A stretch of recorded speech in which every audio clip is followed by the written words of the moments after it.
और बादशाह के चारों ओर के लोग उन्हें संदेश देने नहीं देते। आइए जाने कौन से वो 12 मोमिन हैं, महापुरुष हैं, जिन्होंने प्राणों की बाजी लगाकर संदेशा दिया और कैसे दिया। ये सब महर्षि प्रेम सखी जी किस्से हम सुने, जो एक एक अक्षर इतने प्रेम से सुना रही हैं। आपको ज्ञान का भंडार तो है ही, गुरु की कृपा है, छोटी सी आयु है, पर जब आप बोलती हैं तो धनी जी का जोश होता ही आ जाता है। ऐसा सुंदर आवाज, ऐसी जोशीली आवाज आती है, आनंद ही आनंद है। हम पूज्य महर्षि के पावन चरणों में प्रणाम करते हुए आग्रह करते हैं, आज की मंजिल आप प्रारंभ करें और बीतक साहब के तुरंत बाद 10-15 मिनट बाद रोणी मंदिर होगा।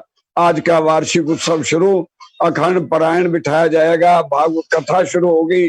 स्वामी सल महाराज और रोणी के सुंदर साथ आज से वो भव्य आयोजन शुरू करेंगे। हम आप लेंगे आनंद। प्रेम प्रणाम जी।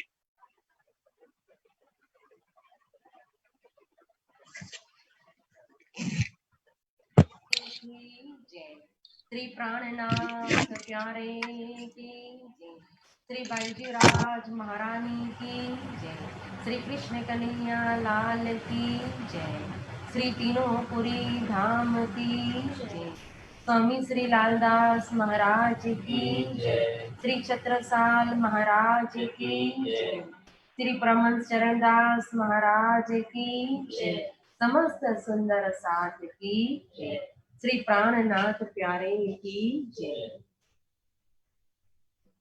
निजानंदं पूर्ण ब्रह्म नमाम्यहम्। पूर्ण ब्रह्म नमाम्यहम्। प्रथम लागू दो चरण को धनिये न चुड़ैया किने लाख तनी लाल मेरिया मेरे जीव के यही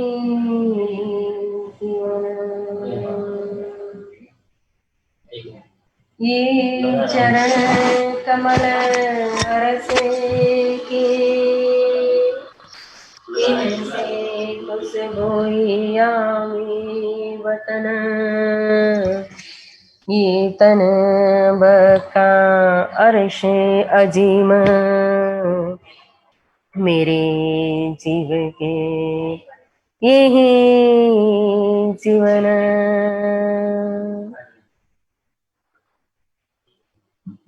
माशिक तुम्हारी अंगना तुम्हें अंगना के माशिक ये हुक्म इलम दृढ़ किया हजूर क्यों न होत टुक टुक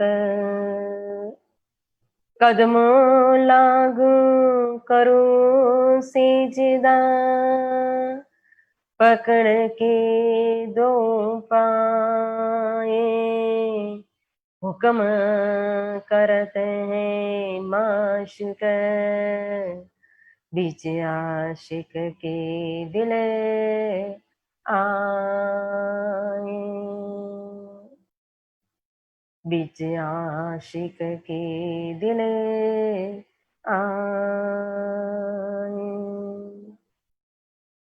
श्री महामते कहे सुनो साथ जी भया चर्चा का बखत अब तुम सुनियो चित दे लाल आगे आए बैठे इन तखत लाल आगे आए बैठे इन तखत। धामधनी अक्षरातीत श्री प्राणनाथ श्री राज श्यामा जी, परम आदरणीय हमारे एचकेल आहूजा जी मास्टर जी, परम आदरणीय श्री प्रकाश जी, परम आदरणीय श्री मनीष आहूजा जी एवं समस्त सुंदर साथ जी, आप सभी के चरणों में मेरा प्रेम प्रणाम।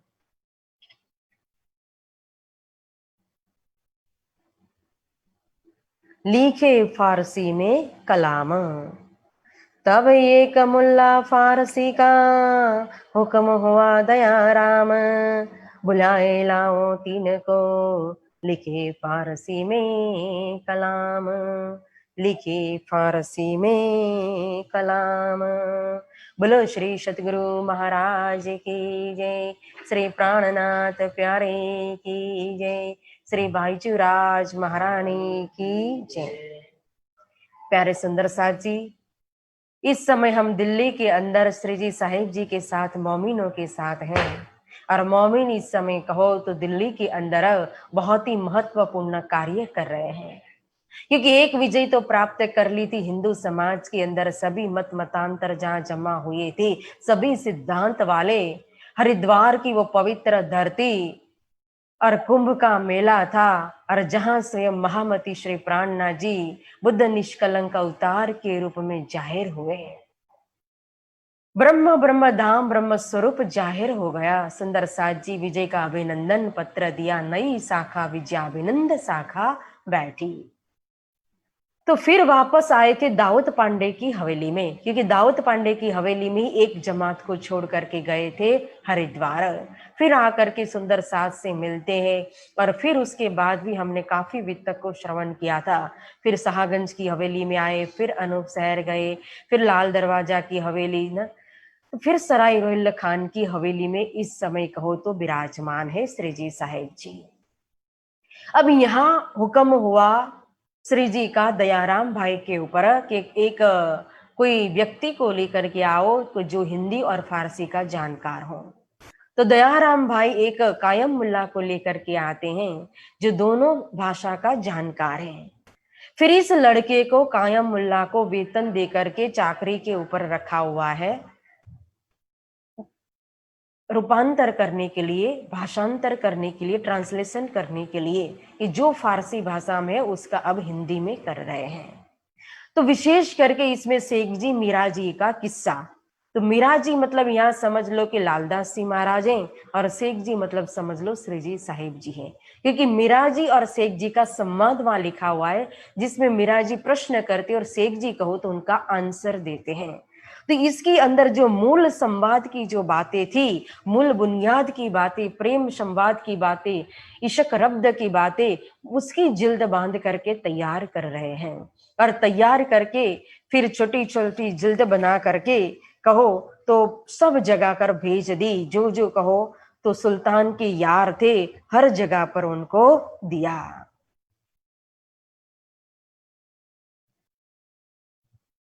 अब सुल्तान की जो नजदीक में थे वहां जाकर के पुकार की, जैसे कि शेख सलेमान काजी, लेकिन उन्होंने भी पुकार सुनी नहीं। फिर शेख निजाम जो न्यायाधीश के रूप में थे, तो उन्होंने भी कहो तो धर्म की तरफ, खुदा की राह की तरफ, पैगाम की तरफ कोई ध्यान दिया नहीं। फिर कहो तो सौदागर एक जो था जिसने दज्जाल नामा के लिए भटकाया हुआ था, और फिर उसके बाद हुसैन तफसीर के लिए कह रहे थे, तो हुसैनी तफसीर भी दे नहीं रहे थे। तो फिर दयाराम भाई उसी हुसैन तफसीर को ला करके देते हैं श्री जी के हाथ में। तो अब जो हुसैन तफसीर आई श्री जी के हाथ में, तो श्री जी ने इस हुसैनी तफसीर को दिया कायम मुल्ला के हाथ में, और कहा कि अब इसके अंदर क्या है बताइए। इसी के लिए इतने समय से वो हिंदू भाई जो था चांदनी चौक में रहने वाला, वो व्यापारी, वो हमें चक्कर लगवा रहा था, वायदा कर रहा था।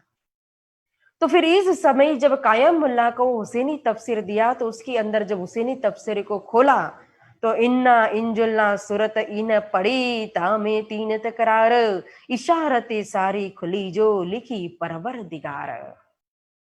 इसके अंदर आई इन्ना इंजुल्ला सूरत आई, सूरत यानी कि प्रकरण।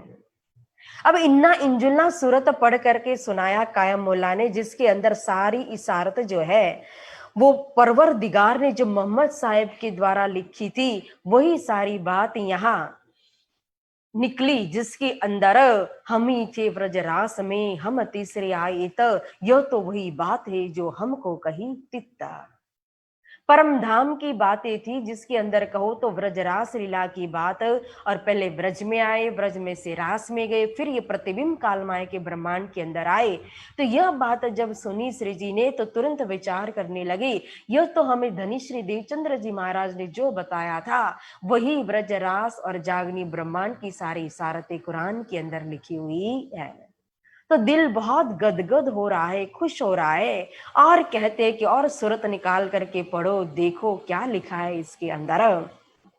तो फिर उस कायम मुल्ला ने फिर से कहो तो दूसरी सूरत निकाली, तो आम सिपार आया जिसमें सूरत थी इन्ना आते ना सूरत, पढ़ी मुल्ला ने जब जमुना ताल पाल की हकीकत पाई तब। बोले श्री प्राणनाथ प्यारे की जय। इन्ना आती ना सूरत आई जिसके अंदर कहो तो परम धाम 25 पक्ष के अंदर की जमुना जी का वर्णन था, हौज को सर तालाब का वर्णन था, ताल की पाल, ढपी पाल कहो मतलब कि ढलकती पाल, कटी पाल, चौरस पाल का वर्णन आया हुआ था। जब परम धाम की हकीकत को सुना, वहां के वर्णन को सुना, तो अब तो श्री जी महाराज का दिल जो है वो इस तरह से गदगद हो गया, खुश हो गया, इतनी खुशी हुई, इतनी खुशी हुई, इतनी खुशी हुई कि पूछो नहीं। कि तब चोट लगी श्री राज को, ऐसा आया हाल, ना रही उठने की ताकत, हुई अति खुशहाल। जब अति दुख होता है ना तो भी हमारी ऐसी हालत हो जाती है कि हम उठ नहीं पाते बिस्तर से, सेज पर से, हमारी उठने की बैठने की ताकत जो है, शक्ति जो है वो चली जाती है, दुख के कारण कमजोरी आ जाती है। लेकिन यह दुख नहीं, कभी कभी खुशी में भी इतने मदमस्त हो जाते हैं कि खुशी में भी यही हाल होता है। जब खुश आनंद के अंदर जब हम गोता लगाने लगते हैं तो फिर हमारी उठने बैठने की ताकत चली जाती है। यहाँ श्री जी को खुशी हो रही है क्योंकि इतने समय से कुरान के अंदर जानने की चाहना थी लेकिन काम नहीं हो रहा था। गोवर्धन भाई को भी भेजा था वहां, फिर सनंद के द्वारा सब कुरान की हकीकत दी, लेकिन जब कुरान के अंदर की ही टीका के अंदर सारी ये बात जब पता चली कि हाँ ब्रजरास परम धाम की बात, तो यह सुनकर के श्री जी के दिल में ऐसी चोट लगी कि 3 दिन तक कहो तो 3 रोज सेज सो उठ ना सके तब, सुन सुखन तफसीर में कलाम रब्बानी जवाब। 3 दिन तक कहो तो उठ नहीं पाए सेज से श्री जी। विचार करो सुंदर साथ जी, श्री जी को कितनी खुशी हुई होगी। फिर जब 3 दिन के बाद जब श्री जी उठे तो यही तफसीर में जो आयत आई थी इन्ना इंजिला और इन्ना आते ना, उसी के द्वारा फिर चर्चा करके सभी सुंदर साथ को सुनाते हैं, समझाते हैं, और फिर सब सुंदर साथ को चिट्ठी लिख करके भेजते हैं वापिस, सबको ये खुशखबरी देते हैं, सुनियो भीम मुकुंद जी उद्धव केशव श्याम, हम पाती पड़ी मोहम्मद की सब पाई हकीकत धाम। हमने मोहम्मद साहेब की जो चिट्ठी है, कुरान रूपी चिट्ठी, उसको पढ़ लिया है। इसके अंदर तो हमारी सारी हकीकत लिखी हुई है, परम धाम की बातें लिखी हुई है। वो सैया फुरमान लाए हम आए वतन से वास्ते तुनमा, इनमें खबर है हमारी, अब हकीकत देखो तुम्हारी। इसके अंदर कहो यह जो फरमान लेकर के आए, यह जो चिट्ठी लेकर के आए, वो तो सखियों के लिए लाए हैं, इसीलिए तो सारी बात उन्हीं की लिखी हुई है। लेकिन अपने घर की जो इशारतें और न समझे कोई, और कोई तो समझे जो कोई दूसरा होए। अगर कोई पति अपनी पत्नी के लिए ही स्पेशल चिट्ठी लिखता है थी कि वो उनकी अंगना जो है, ब्रह्म सृष्टि जो है, दोनों स्वरूप रूह अल्लाह और इमाम मेहंदी ही इसके रहस्य को खोल सकते, समझ सकते हैं, और इमाम मेहंदी के माध्यम से मोमिन खोलेंगे, अन्य कोई इसकी इशारत खोल नहीं सकता है। अब इन समय नवतनपुरी से आए पहुंचे प्रेमदास, नाग जी संग जी शामिल आए प्रबोधनी की आस। एक तरफ कहो तो यहाँ खुशी हो रही और हर जगह पर यह खुशी बांट रहे, चिट्ठी लिख करके संदेश भेज रहे, और दूसरी तरफ श्री नवतनपुरी धाम से भी कहो तो जो चिट्ठी भेजी थी पहले, विजय का अभिनंदन पत्र दिया था श्री जी ने बिहारी जी महाराज को, तो अब बिहारी जी महाराज को भी कहो तो रास्ता खुल गया। तो उन्होंने भी यह चिट्ठी मिलने के बाद तुरंत ही अपनी तरफ से प्रेमदास जी, नागजी भाई और संगजी भाई को भेजा कि जाओ दिल्ली में जा करके श्री महाराज को कहो उनको प्रबोधो, उनको समझाओ कि आपने मुझे गादी पर बिठाया, मैं गादी पर तो बैठ गया, लेकिन संचालन करने के लिए धन की भी जरूरत पड़ती है, तो आप धन भी थोड़ा दे दीजिए, भेज दीजिए। तो अब गादीपति के हुक्म से ये तीनों जन निकले प्रबोधने की आस लेकर श्री महाराज के पास आने के लिए। अब तीनों जन आ रहे थे, लेकिन ये जो इस तीनों में से प्रेमजी भाई और नागजी भाई और संग जी, उसमें से जो प्रेमजी भाई है वो बहुत ही सीधे साधे थे, लेकिन नागजी तो हजूरी है और उनके साथ संग जी, यह दोनों के अंदर इतना हिंदुत्व भरा हुआ था और एक ही दावा ले बैठे थे ईसा का। उनके मन कहो तो सदगुरु स्वरूप जो है वो बिहारी जी महाराज गादीपति के अंदर ही विराजमान है। वो श्री महाराज का विरोध करते थे, इसीलिए बीच रास्ते में सलाह कर रहे, आपस में एक दूसरे को कह रहे, विशेष प्रेम जी भाई को समझा रहे कि देखो दिल्ली में जाकर के ध्यान रखना, क्योंकि सुना है कि श्री जी साहिब जी श्री महाराज तो कुरान को हदीसा को पढ़ रहे, ले रहे, शायद मुसलमानी न बन गए हों। खान पीन में इधर उधर सब कुछ ध्यान रखना, वरना फिर यहाँ नौतनपुरी में पता चलेगा तो फिर बिहारी जी महाराज हमें रखेंगे नहीं। अब यह तीनों देखो, ये तन की जाने, मन की जाने, जाने दिल की चोरी, इन साहिब से क्या छिपाना जिनकी हाथ में डोरी। सराय रोहिल्ला खान की हवेली में बैठे हैं और यहाँ जो आ रहे हैं और बीच रास्ता में जो सलाह कर रहे हैं ना, लेकिन श्री जी साहिब जी ने बैठे बैठे देख लिया कि इस तरह से ये तो बातें करते हुए आ रहे हैं, तो फिर आने से पहले ही जैसे श्री जी के पास पहुंचे सराय रोहिल्ला खान की हवेली में, तो पहले ही नागजी भाई और संगजी भाई का जो मन था वो मन को खींच करके श्री जी ने अपने पास रख लिया। अब खाली मन लेकर के आए नागजी भाई और संगजी भाई, और प्रेमजी भाई के मन को खींचने की जरूरत पड़ी नहीं। अब जब ये तीनों यहाँ आए तो ये आवे मजलिस मोमिनों की, यहाँ बिना मोहम्मद और न बात, यह देखता जुब भये बड़ी चर्चा हुई खुदा की जात। यहाँ आकर के देखा तो यहाँ मजलिस भरी हुई थी, मजलिस मतलब कि कथा चर्चा हो रही थी, और विशेष करके जब ये आए थे अब इनको पहचान करानी थी कि इनको आत्मीय जागृति करनी थी, इसीलिए श्री जी यहाँ विशेष करके इस समय बिना मोहम्मद कोई बात ही नहीं कर रहे हैं, और मोहम्मद साहिब की चर्चा, कुरान पक्ष की चर्चा, खुदा ताला, अर्श अजीम, रू अल्लाह, तो यह सारी बातें सुन करके कहो तो आश्चर्य हो रहा है, बड़ी चर्चा हुई खुदा की जात। खुदा की जात को लेकर के, ब्रह्म सृष्टि को लेकर के, मोमिनों को लेकर के बड़ी चर्चा हो रही थी। जब रूबरू भये श्री राज सो, तब बातें करी मिने जोश, आप आड़े कछु न देख ही इलाम था फरा मोस।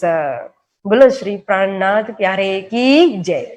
जब श्री जी के रूबरू हुए ना तो और चर्चा सुनने लगे, तो चर्चा सुन करके तो अब नागजी भाई को और संगजी भाई को भी जोश आने लगा।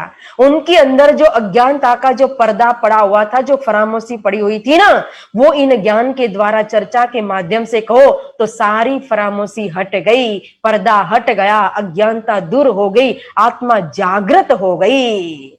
जब ईसा मोहम्मद मिल गए, कलमा और तारतम, भागा दिल का कुफर, जाग देखी आत्म। अब ईसा और मोहम्मद मिल गए तो ईसा स्वरूप रू अल्लाह धनी श्री देवचंद्र जी महाराज का ज्ञान और रसूल साहेब श्री मोहम्मद साहेब का ज्ञान जो है वो दोनों ज्ञान यहाँ मिल गया, कलमा और तारतम मिल गया, और दोनों का द्वारा अब समझा रहे एक ही सोई खुदा सोई ब्रह्म को, दोनों मुट्ठी एक ठोर की। श्री प्राणनाथ प्यारे की जय। जब आत्मा जागृत हुई, आत्मा ने आत्मा की पहचान की, तो स्वयं अपने मुख से बोलने लगे कि अरे आज दिन तक हम भूले थे, हमने तो स्वयं सतगुरु महाराज को श्री जी के अंदर साक्षात दर्शन किया, अभी दर्शन कर रहे हैं। क्यों हुआ ऐसा? देखो, इसी के लिए श्री प्रकाश ग्रंथ के अंदर दूध पानी का बिछोड़ा करके हमें एक प्रकरण दिया हुआ, समझाया हुआ है, जिसके अंदर यह बात समझाई ही, क्योंकि यहाँ पहले ही मन खींच करके रख लिया था श्री जी ने, तो आत्मा ने आत्म की पहचान कर ली ना, तो वहां यही बात समझाइए उस प्रकरण के अंदर कि जीव और मन दोनों एक साथ, एक ही साथ इस सृष्टि के अंदर मतलब कि मिले हुए हैं, या पहले अनादिकाल से एक साथ मिले हुए हैं। अलग थे कि यहां आकर के कहो एक हुए हैं?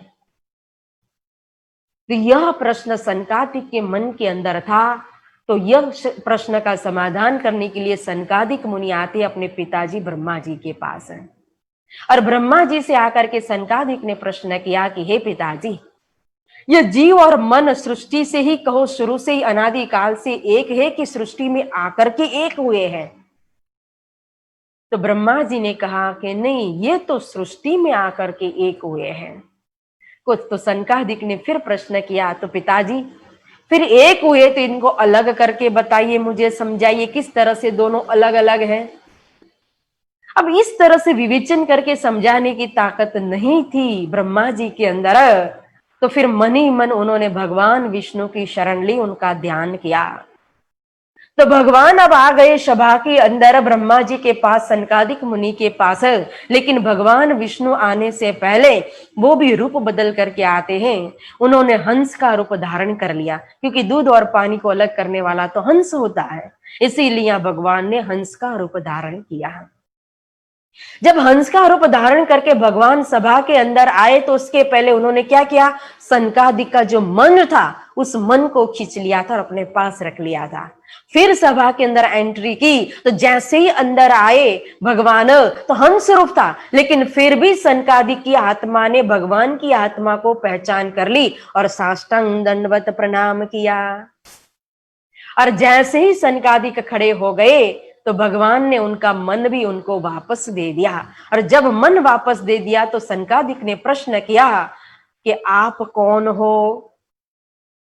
उनको लगा कि हमने इस हंस को प्रणाम किया, ये कौन है?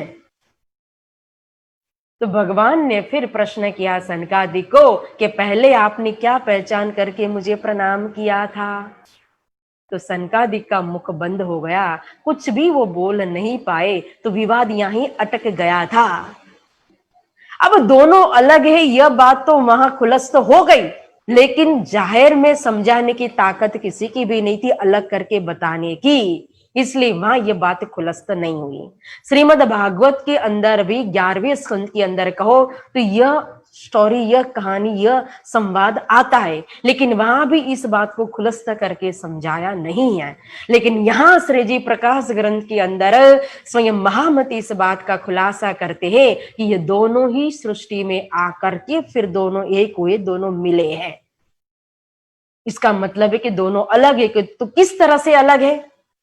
तो मन जो है, तो मन का आकार बताया है कि जो एक फूल होता है ना, वो आंख का फूल, वो फूल का एक जो रेशा होता है, उस रेशे के भी करोड़ों हिस्से जितना भी मन का आकार नहीं है। लेकिन आंख के तुल के बराबर एक समझाने के लिए, दृष्टांत देने के लिए, पकड़ाने के लिए कहा गया कि आंख के तुल के बराबर मन का आकार है।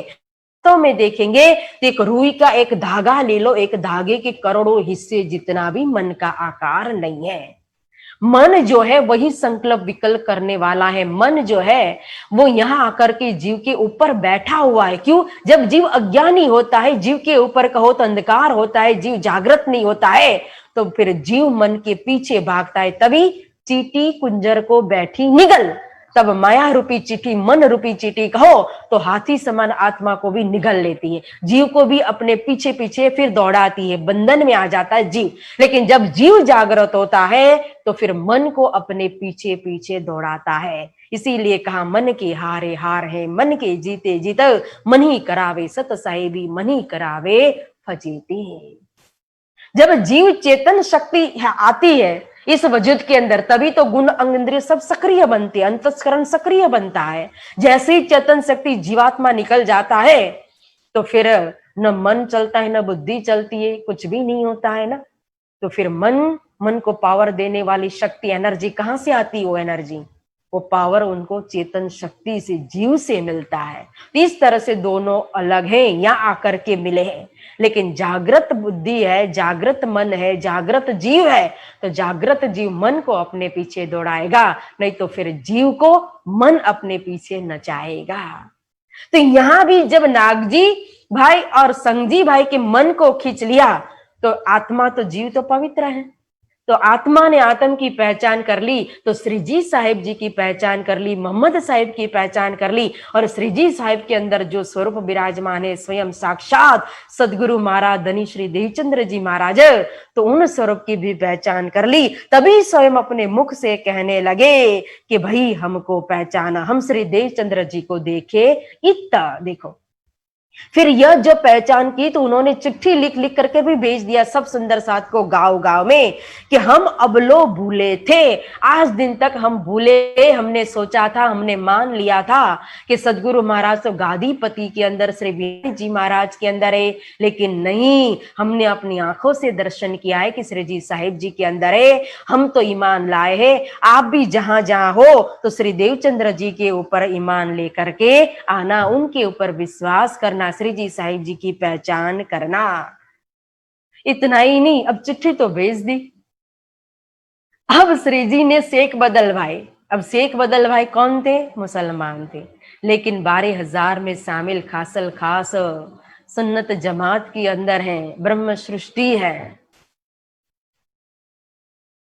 तो फिर शेख बदल भाई के साथ, क्योंकि वो मुसलमान की बातें कर रहे थे ना, प्रेम जी भाई को बीच रास्ता में समझा रहे थे, तो उन्हीं के साथ एक ही थाली में शामिल होकर के नागजी भाई को और संगजी भाई को भोजन करवा दिया। बड़े प्रेम से आनंदित होकर के उनके साथ बैठ करके भोजन भी कर रहे हैं।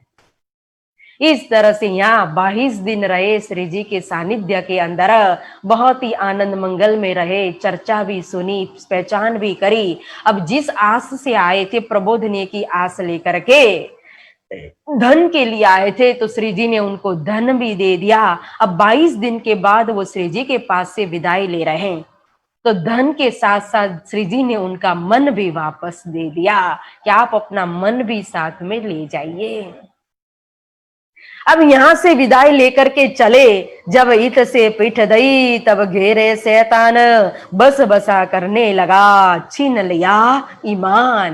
देखो, कल भी आया था ना कि इन चटाई पर हमारा मन होते और यहां से थी उठ जाते तो मन न रहवे स्थिर। यही बात यहां भी बता रहे हैं। जब तक श्री जी के पास थे तो बड़े जोश में थे और जोश में बोल रहे थे, चिट्ठी भी लिख करके भेज दी। जैसे ही अपना मायावी मन को लेकर के वहां से चले ना, तो थोड़े 8-10 कदम चले होंगे कि फिर शैतान मन, मायावी मन ने कहो तो घेर लिया, बसबसा करना लगा, छाती पर बैठ करके, मतलब विभिन्न प्रकार की शंकाओं अब लाने लगा, उत्पन्न करने लगा कि अरे हमने तो क्या किया, चिट्ठी लिख करके भेज दी कि सदगुरु महाराज यहाँ है। अब गादीपति को पता चलेगा बिहारी जी महाराज को क्या होगा, लेकिन ये बात तो किसी को पता नहीं, गादीपति को कौन बताएगा, या आप या मैं तो कभी कभी सलाह करते ना, तो उसी तरह से दोनों ने सलाह की कि हम महाराज को बताएंगे नहीं, दोनों के बीच में यह बात रहेंगी, तुम्हारे बीच में और मेरे बीच में, हम जाकर के बिहारी जी महाराज को यह बात बताएंगे नहीं। और फिर वहां से अब चले, तो चलते चलते जा रहे, तो बीच में मंजिल जो आ रही है, छोटे छोटे से गांव आ रहे हैं, तब चिट्ठी पहुंची थी तो सुंदर साथ भी मिल रहे हैं बीच रास्ते में, और सुंदर साथ मिलते हैं तो पूछते हैं, अरे भाई कहाँ जा रहे हो, आपने तो चिट्ठी लिख करके भेजी थी कि सदगुरु महाराज तो गादीपति श्री बिहारी जी के अंदर नहीं, श्री जी साहिब जी के अंदर है, आप ईमान लाना। हम तो पूरी तरह से ईमान लेकर के आए हैं। तो जब आपके अंदर ईमान आया था तो आप सदगुरु महाराज को, श्री जी साहिब जी को छोड़कर अब कहाँ जा रहे हो? अब क्या जवाब दे? तो कहते हैं कि नहीं नहीं, वो तो है ना, सदगुरु महाराज तो गादीपति के अंदर ही है। फिर आगे निकल जाते हैं, फिर दूसरे गांव में पहुंचते, फिर सुंदर साध पूछते, कहाँ जा रहे हो, क्या है भाई, श्री जी साहिब जी को क्यों छोड़ दिया? तो फिर अब विभिन्न प्रकार के लोग मिल रहे, सुंदर साथ पूछ रहे, बार बार क्या जवाब दे, फिर कहते हैं यहाँ भी है, यहाँ भी है करके जवाब देते देते पहुंचे नौतनपुरी धाम श्री बिहारी जी महाराज के पास। अब यहाँ जब बिहारी जी महाराज के पास आए तो बिहारी जी महाराज ने पूछा, क्या हाल चाल है श्री जी साहिब जी का, क्या हो रहा है, किस तरह से काम कर रहे हैं? तो दोनों ही जोश में बताने लगे जो जो वहां अपनी आंखों से देखा था, और बोलते बोलते बोल गए, श्री देवचंद्र जी को हम देखे बैठी उन मुकाम, एक दिन करने का सौंपा उनको काम। हमने तो हमारी आंखों से प्रत्यक्ष दर्शन किया ईसा स्वरूप अल्लाह सदगुरु महाराज का, श्री महराज ठाकुर के अंदर हमने दर्शन किया। सदगुरु महाराज ने जो एक दिन करने का जो कार्य सौंपा था ना, वो तो स्वयं श्री जी साहिब जी कर रहे हैं, कमर बांधी हुई है। और इतनी बात सुन के उठ भागा मैं तर। बोलो श्री प्राणनाथ प्यारे की जय। इतना शब्द कान में गया कि हमने देखे श्री देवचंद्र जी को बैठे उन मुकाम, श्री जी साहिब जी के अंदर देखा। यह सुनते तो गादीपति सीधा खड़े ही हो गए, ये सुन ही नहीं पाए। उनको लगा कि हमारे हजूरी नागजी भाई ऐसा बोलेंगे तो फिर अन्य सुंदर साथ का क्या होगा। पहले से ही सब श्री जी साहिब जी के पीछे लगे हुए हैं, फिर यह भी इस तरह से सबको बताने लगेंगे तो फिर हमारी सेवा चाकरी और हमें मानने वाला कौन रहेगा। उनको अपनी मान, अपनी प्रतिष्ठा, अपने दर्जा का, अपनी सत्ता का अभिमान था। वो अपने बस गादी को लेकर ही हमेशा चिंतित रहते थे। तो दुखी हो गए गादीपति श्री बिहारी जी महाराज, और दुखी होकर के कहा ना कि भाग उठ भागा मेहतर। वहां से उठ करके चले गए, रुष्ट होकर के, नाराज होकर के आकर के लखोटिया तालाब पर किनारा पर बैठ गए। अब हजूरी जी आते हैं, फिर वो प्रेम जी भाई तो आए ही नहीं थे, सिर्फ नागजी और संगजी वापस आए, क्योंकि प्रेम जी भाई तो सीधे साधे न उनके मन को खींचने की जरूरत पड़ी थी। लेकिन खींचे बिना ही जब साक्षात उन्होंने दर्शन कर लिए और प्रत्यक्ष पहचान कर ली तो वहीं श्री जी के चरण में समर्पित हो गए। लेकिन यह दोनों वापस आए, अब गादीपति नाराज हो गए तो गादीपति को मनाने लगे कि हमसे भूल हो गई, बोलना था इन मुकाम, ये हमारी जो जीवा है ना ये फिसल गई थोड़ी, तो बोल दिया उन मुकाम करके। आप दुखी मत होइए, वापस आ जाइए, मनाते हैं। लेकिन गादीपति मानने के लिए तैयार नहीं थे। अन्य कोई होता तो शायद धर्म में से निकाल देते, लेकिन ये तो अपने ही हजूरी थे तो क्या करें। फिर 3 दिन तक वहां रहे गादीपति नाराज होकर के, और 3 दिन के बाद फिर उनको मना करके फिर वापस चिट्ठी लिखवाई, चिट्ठी लिखी और हर जगह गांव गांव में चिट्ठी सुंदर साथ को भेज दी कि पहली वाली चिट्ठी को मानना नहीं, सदगुरु महाराज तो बिहारी जी के अंदर ही है। ऐसा करके सुंदर साथ को वापस चिट्ठी लिख करके गादीपति को मना करके वापस लेकर के आ गए चाकला मंदिर में। बोलो श्री प्राणनाथ प्यारे की जय। अब यह तो कार्य कारण सर कहो तो यहाँ इस तरह से बीच में आई वितक श्री नौतनपुरी धाम की। लेकिन इस समय वितक चल रही है दिल्ली के अंदर की, वह भी विशेष सकुमार बाई की वासना को किस तरह से पैगाम दिया जाए। तब नलवो पत्रों का वृतांत आता है। अब यहाँ सराय रोहिला खान की हवेली में बैठते हुए विचार करते हैं कि हमारे ऊपर हुक्म हुआ है परवरदिगार का, हमारे ऊपर जिम्मेदारी है। मैं भूलू तो तू मुझे पल में दीजिए बताई, तू भूले तो मैं तुझे तुरंत देऊ जगाए। हमने वचन दिया हुआ था, तो इस वचन को पालन करने की जिम्मेदारी हमारे सिर पर है, न कि इन काजियों के सिर पर है। इसीलिए हमें काम जरूर करना चाहिए।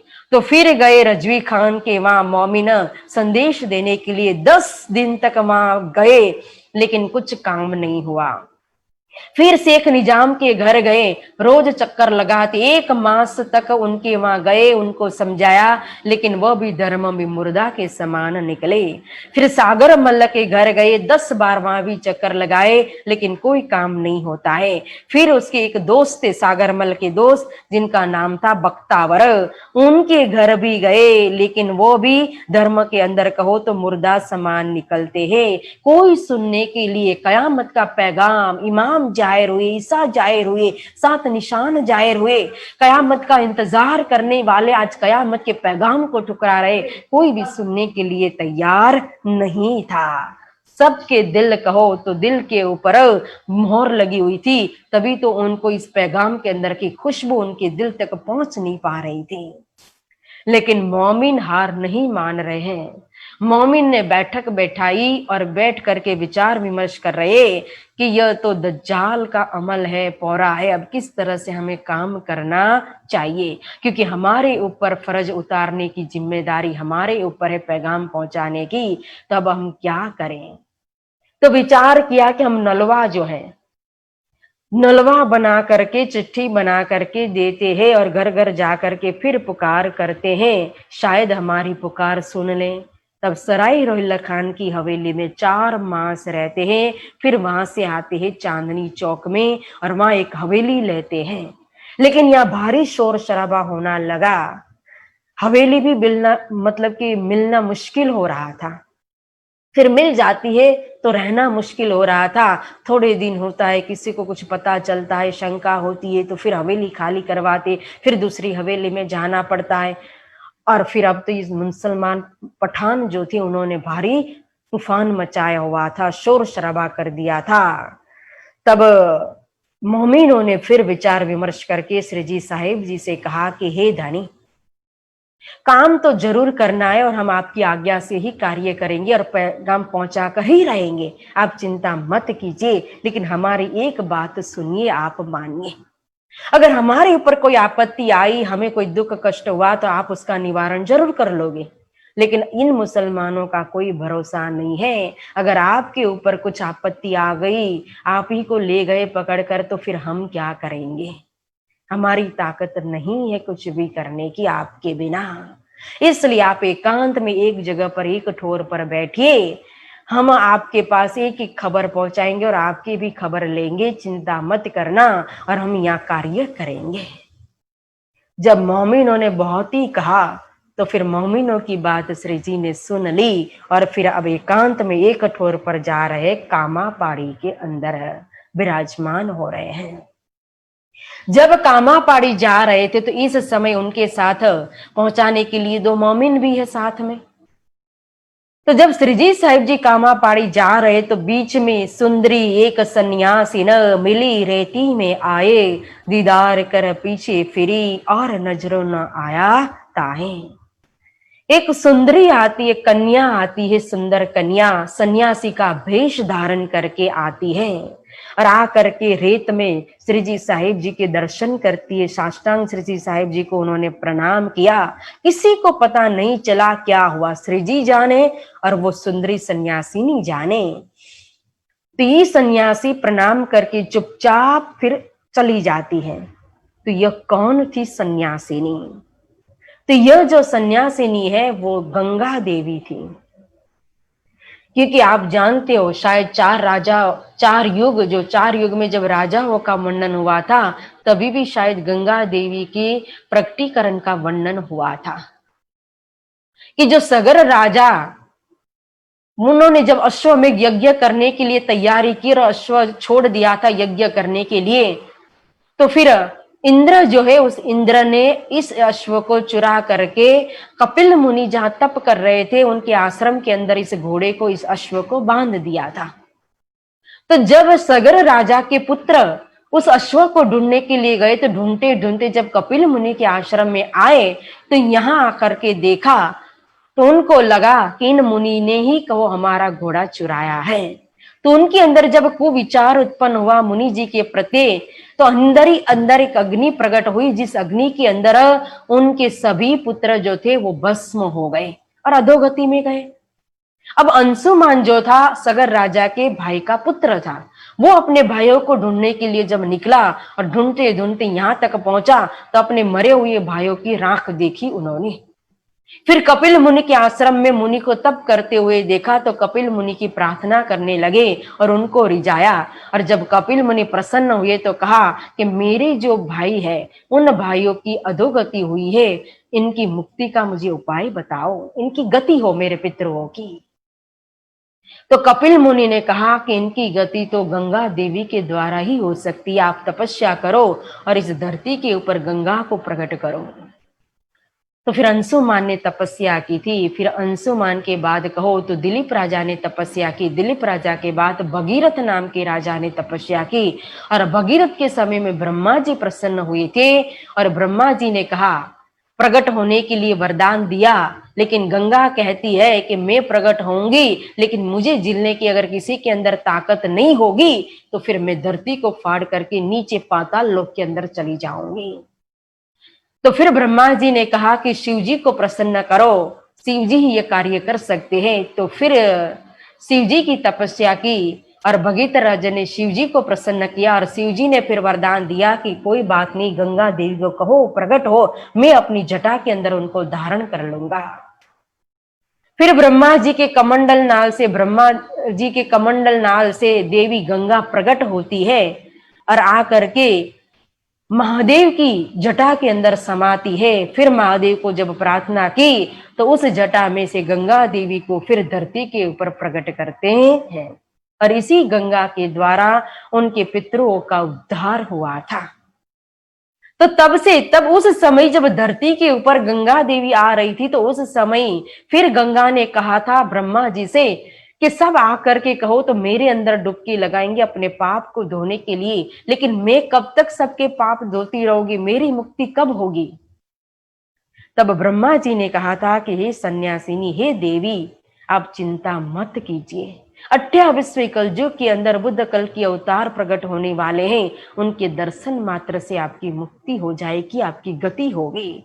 तो श्रीमद् भागवत के अंदर वहां ये प्रमाण लिखा हुआ है कि साधवो सन्यासिनी शांता ब्रह्माष्टा लोक पावना। एक सन्यासी वेश धारण करके, एक साध्वी का वेश धारण करके इस समय गंगा देवी आती है और ब्रह्म स्वरूप से महामती श्री प्राणनाथ जी के दर्शन करके वो चुपचाप चली जाती है। अब बैठे एकांत एक कठोर, 5 किए तुम्हारा, 95 बनाई के हाजिर किए तैयार। अब फिर मोमिनों ने एकांत में बैठ करके विचार विमर्श किया, क्योंकि श्री जी साहिब जी तो बैठे कामापाड़ी के अंदर एकांत में। अब यह मोमिन विचार करते कि अब हमें क्या करना चाहिए, तो 5 नलवे उन्होंने तैयार किया।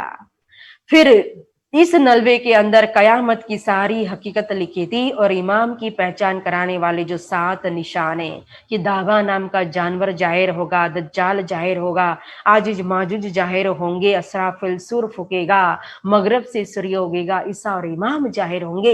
ये 7 निशान की हकीकत भी उसके अंदर लिखी और शेख जी मीरा जी का संवाद भी उसके अंदर लिखा। फिर चिट्ठी बना करके गए मोमिन कामापाड़ी में श्री जी साहिब जी के पास। जब श्री जी साहिब जी ने चिट्ठी को मंजूर कर दिया तब ये चिट्ठी पहुंचाएंगे, लेकिन पहुंचाएगा कौन?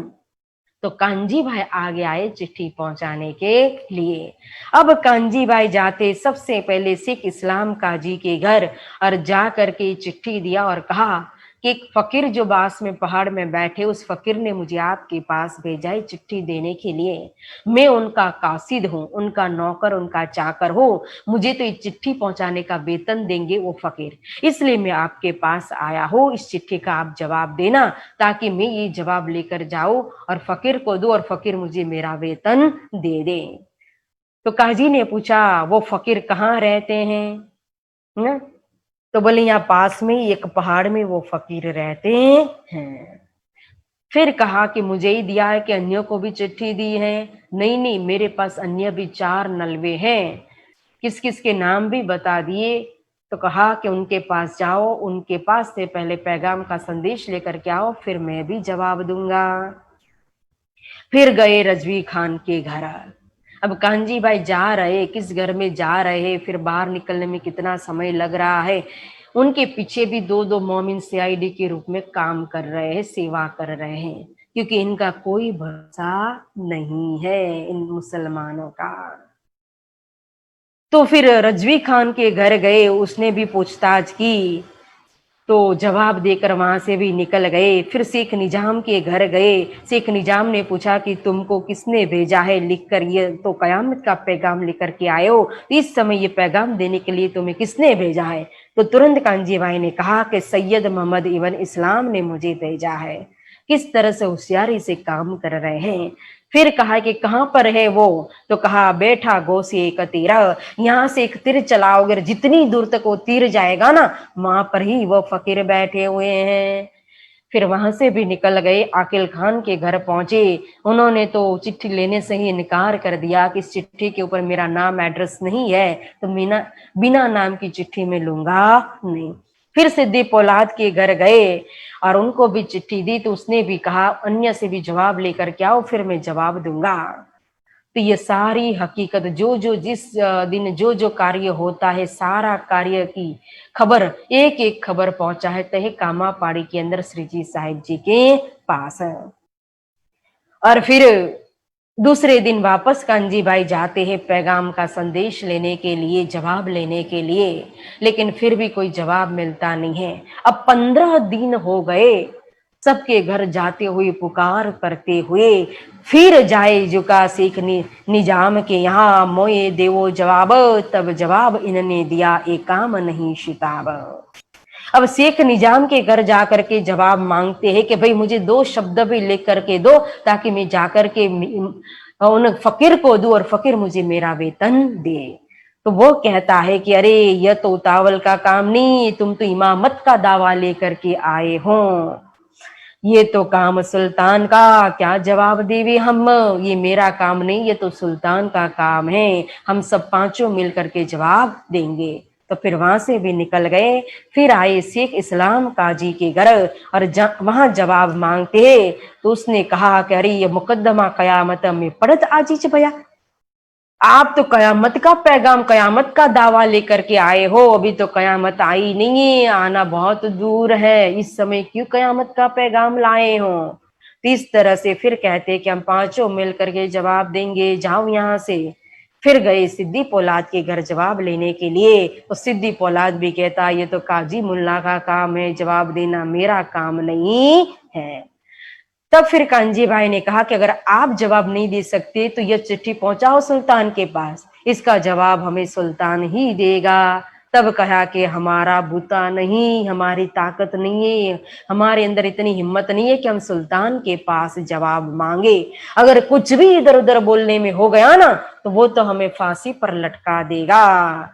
तो फिर गए रजवी खान के घर और रजवी खान को जाकर के कहते हैं कि मैं तुम पर लाइया शादी के बचन, तुम सुन अपने दिल में करो खुशहाली मना। अरे मैं आपके पास शादी के बचन मतलब खुशहाली के बचन, खुशी के बचन, कयामत का पैगाम मतलब खुशी के समाचार है, तो ऐसा खुशी का समाचार लेकर के आया हो, आपको तो सुन करके खुश होना चाहिए, मुझे जल्दी से जवाब दो।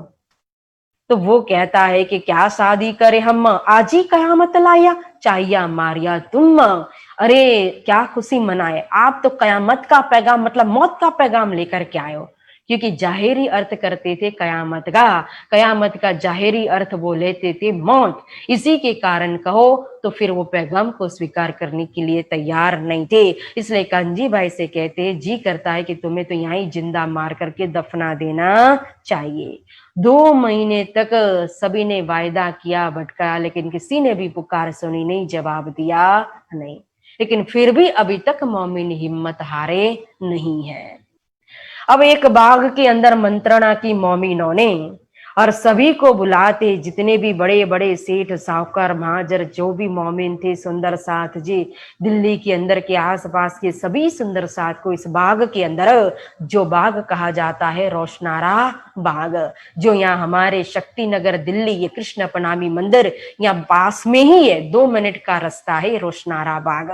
तभी तो कहा था परमहंस, जिन परमहंस ने इस मंदिर की भूमि को लेकर के यहाँ जो मंदिर की स्थापना की, मंदिर बनाया, तो महंत मुरलीदास जी, तो उन्होंने महंत मुरलीदास जी ने कहा था कि यहाँ स्वयं श्री प्राणनाथ जी के, श्री जी के चरण कमल पड़े इस धरती के ऊपर, इस जमी के ऊपर, तभी यहाँ पंजाब की जो पवित्र गादी परमहंस श्री चरणदास महाराज जी की गादी, उनको यहाँ ला करके ये श्री कृष्ण प्रणामी मंदिर के अंदर यहाँ स्थापना की गई। तभी इसीलिए इस मंदिर को परमहंस, जो 12 परमहंस पीठ है, तो उस मध्य एक परमहंस पीठ ये शक्ति नगर दिल्ली के अंदर की यह पीठ मानी जाती है, परमहंस पीठ। तो यहाँ रोशनारा बाग में सभी सुंदर साथ ने मंत्रणा की और सभी सुंदर साथ इस बाग के अंदर जमा हुए हैं, और सबसे आगेवान के रूप में समझाने वाले, उपदेश देने वाले, बताने वाले, आगे होकर के कार्य करने वाले स्वामी श्री लालदास जी महाराज और शेख बदल भाई है। अब वो सभी सुंदर साथ के आगे कह रहे कि देखो यहां तक इस तरह से हम कार्य करते आए, लेकिन अभी तक हमें कार्य में सफलता मिली नहीं है, लेकिन हमें पैगाम पहुंचाना जरूरी है, ये बात तो पक्की है। और इसके लिए हमें चाहे कुछ भी करना पड़े, अगर भेष भी बदलना पड़े तो हम भेष बदलने के लिए भी तैयार नहीं, उसके लिए भी हम डरे नहीं। उतना ही नहीं, जो कदी मार डारही तो हमें मरने का नहीं डर, हम जागे अपने धाम में हमको नहीं फिक्र।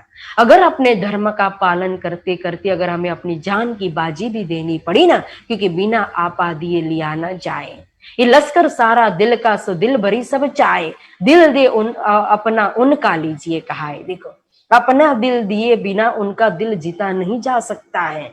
इसीलिए पहले हमें अभी लगता है कि अपने दिल को देना पड़ेगा, अपना आपा देना पड़ेगा। और इसके लिए अगर हमें मौत को भी गले लगाना पड़ा, जो कभी मार डारी तो हमें मरने का नहीं डर। क्यों? क्योंकि मरे बिना तो परम धाम भी मिलने वाला नहीं है, और एक दिन तो मरना ही है। तो फिर सच्चे धर्म का पालन करते करते ही क्यों ना हम कुर्बान हो जाए। इसीलिए हम जागे अपने धाम में, हमको नहीं फिक्र। अगर यहाँ मरेंगे तो कहाँ, अपने अर्श के अंदर परम धाम के अंदर ही तो जागेंगे, फिर चिंता किस बात की। इसलिए इस कार्य में जिन जिन को साथ देना है वो कमर बांधे पैगाम पहुंचाने के लिए, और हमारा साथ दे, वो आगे आए। अगर आगे हिम्मत नहीं कर सकते आगे आने की, तो जैसा जैसा जिसके दिल में विचार आता है विचार विमर्श कर सकते हैं, सलाह भी दे सकते हैं। फिर क्योंकि ऐसा मत कहना कि हमारी भी इच्छा थी लेकिन हमें लेकर नहीं गए साथ में, नहीं तो हम भी धर्म युद्ध में शामिल होते, साथ देते, सेवा करते। फिर पीछे से ये भी न कह पाओ कि हमारी इच्छा नहीं थी, हमारे ऊपर देखो ये आपत्ति आई, ये दुख हमें सहन करना पड़ा, जबरदस्ती हमें ये लेकर के गए थे। इसीलिए आप लोगों को हम कह रहे सुंदर साथ को कि जैसी जिसकी जैसी इच्छा हो उस मुताबिक आप हमें साथ दीजिए, लेकिन पैगाम पहुंचाना जरूर है। और श्री राज जी स्वयं हमारे सिर पर खड़े एक पग से, तो फिर कुछ भी हो नहीं सकता, कोई हमारा बाल भी बांका नहीं कर सकता। लेकिन एक बात जरूर समझना, हाँ, इस पैगाम को पहुंचाने में अगर कुछ भी हमारे साथ हुआ, हमें दुख कष्ट भोगना पड़ा, क्योंकि कुछ भी हो सकता है, पूरा आजीवन हमें जेल के अंदर, कारागृह के अंदर भी गुजारना पड़ सकता है, अधमरे होकर की जीवन गुजारना हो सकता है, या तो हमें फांसी के ऊपर भी लटकना पड़ सकता है, या तो हमें मौत को भी गले लगाना पड़ सकता है। लेकिन कुछ भी हो तो समझना यही हमारे नसीब में था ना, हम जागेंगे अपने धाम में, हमको नहीं फिक्र।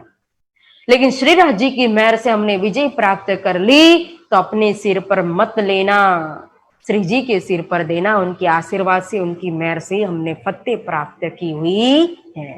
तो इस तरह से सभी सलाह करते हैं, विचार विमर्श करते हैं, और इस सलाह का परिणाम हुआ कि 12 मोमिन कुर्बानी देने के लिए तैयार हुए। इस धर्म युद्ध में शामिल होने के लिए 12 जन आगे आते हैं। अब फिर मीटिंग जो मंत्रणा हुई, तो मंत्रणा करके फिर अपने अपने घर सभी चले गए। अब जिन्होंने कमर बांधी थी 12 जनों ने, वो तो अब कैसे सोएंगे। तब रात को बैठ करके फिर विचार विमर्श कर रहे कि अब हमें क्या करना चाहिए। तो फिर उन्होंने विचार किया कि मस्जिद की पक्ति पर जाकर के हम जोर जोर से सनंदे गाते हैं, और फिर कोई तो सुनेगा, किसी के कान में तो जाएगी। यह सोच करके वो जा करके मस्जिद की पक्ति पर सनंदे गाने लगे, जोश में, किसी से भी डरे बिना रोज जा करके सनंदे गा रहे हैं। कोई पूछा है तो बिना पूछने आ जाता है, कोई भी प्रश्न करता है तो बिना डरे निशंक होकर के उनको जवाब भी देते हैं, उनके साथ चर्चा भी करते हैं। फिर विचार किया मोमिनों ने कि एक नंदलाल घड़ियालची थे, ये हिंदू भाई थे, दरबार के अंदर काम करते थे। अब ये घड़ी में समय मिलाना, फिर ये जो बिजली का काम है, तार आदि का, वो सब काम ये करते थे। तो इनको दरबार के अंदर कोई रोक टोक नहीं थी, कोई उनको पूछने वाला नहीं था, कभी भी आ जा सकते थे। तो श्री जी के पास आए थे, 2-4 बार आए और पहचान की, और श्री जी की सेवा में हमेशा वो रहते थे, ईमान लेकर के आए थे। तो मोमिनों ने सोचा कि हम रुक्का बना करके नंदलाल घड़ियालची को ही दे देते हैं। तो वो रुक्का हमारा ले जा करके फिर गुसल खाना जो होता है, तो उस गुसल खाने के दरवाजे के ऊपर चिपका देंगे। तो जो भी दरबार में प्रवेशेंगे, सुल्तान भी जब जाएंगे तो उनकी नजर भी पड़ेगी, तो फिर उनके कान तक किसी न किसी तरह से बात पहुंच ही जाएगी। इस तरह से विचार करके फिर नंदलाल घड़ियाल जी को वो रुक्का बना करके दे दिया। सभी ने मिल करके मिल भाइयों मसलत करी, रुक्का लिख सुनावे कान, घड़ियाल जी ले जाएंगे चौड़े दरवाजे कुशल खान। 3 रुक्के में लिखिया जो कोई मुसलमान, तिनको खबर करत हो तुम लाइयो ईमान। इस चिट्ठी के अंदर रुक्के के अंदर लिखा हुआ था कि जो कोई मुसलमान है हम उनको सावधान करते, खबरदार करते हैं। कहा था कि अर्श से रूह अल्लाह आएंगे, उनके साथ उनकी उम्मत भी होगी, जमात भी होंगे, फिर मोहम्मद रसूल भी साथ में होंगे। तो देखो रूह अल्लाह अपनी जमात के साथ आ गए और मोहम्मद रसूल भी शामिल है। असराफिल जब्राइल आएंगे, कहा था असराफिल जब्राइल भी आ गए, ईसा इमाम भी जाहिर हो गए। अब तुम ईमान लाओ हमारी बात पर। फिर रुके के बाहर लिखा हुआ था चिट्ठी के बाहर कि इन बिन सुने इन रुके को जो बैठे इन दरबार, तिनको लानत खुदाई की पहुंचे न परवरदिगार। इस चिट्ठी को पढ़े बिना जो दरबार के अंदर प्रवेश करेगा ना, उनको खुदा की तरफ से लानत मिलेगी, वो कभी भी खुदा के पास पहुंच नहीं पाएगा।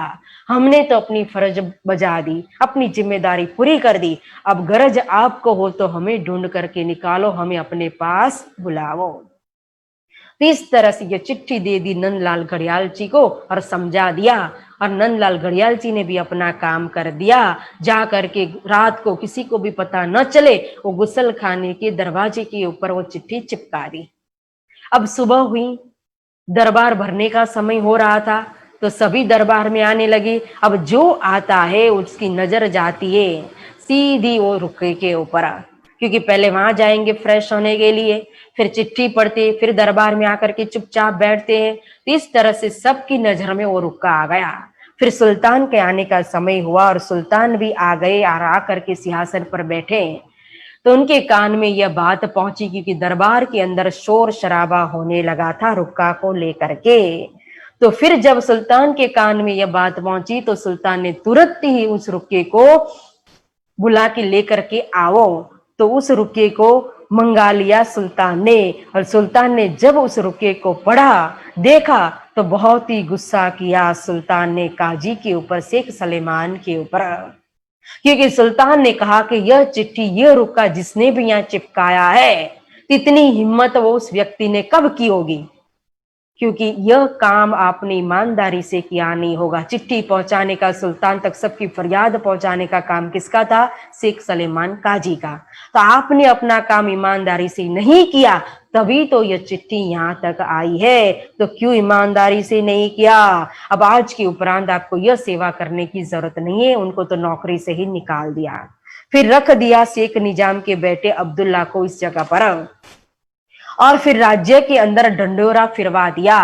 अनाउंसमेंट कर दी कि जिनको भी अपनी फरियाद करनी हो, चिट्ठी देनी हो, जब मैं नमाज करने के लिए जुम्मा के दिन जाऊं तो वो अपनी फरियाद चिट्ठी के रूप में दे सकता है। तब जुम्मा के दिन बादशाह निकलते हैं नमाज करने के लिए, जाने के लिए अपने जुलूस के साथ। अब एक घोड़े के ऊपर दूर बैठे हैं बादशाह, और यहाँ कहो तो अब्दुल्ला सबकी चिट्ठी ले रहा था। तो लालदास सी महाराज और निर्मल दास भी एक रुक्का लेकर के गए और उनको देते हैं। जब अब्दुल्ला ने वो चिट्ठी पढ़ी तो तुरंत चिट्ठी को फाड़ दी और दूसरी जगह पर रख दी। यह बात सुल्तान के कान तक पहुंचनी नहीं चाहिए, ऐसा सोच करके। तो फिर बहुत पुकारे मोमिन, क्यों न सुने कान, यह हमारे वास्ते खड़ा है सुल्तान। अब मोमिनों ने बहुत पुकार की, दुखी हुए। वो अब्दुल्ला को कह रहे कि क्यों हमारी चिट्ठी फाड़ रहे, क्यों सुल्तान तक हमारी बात पहुंचने नहीं देते हो, क्यों हमारे साथ ऐसा व्यवहार कर रहे हो। चिट्ठी गुसल खाने में चिपकाने वाले भी तो हम ही थे। पुकार करते जा रहे, घिसड़ते जा रहे पीछे पीछे, लेकिन कोई उनकी पुकार सुनता नहीं और जुलूस आगे निकल जाता है। फिर यह खबर भी कामापाड़ी में श्रीराज जी के पास पहुंचाई कि हमने तो पैगाम देने में कोई कमी रखी नहीं, लेकिन किसी ने भी ध्यान दिया नहीं।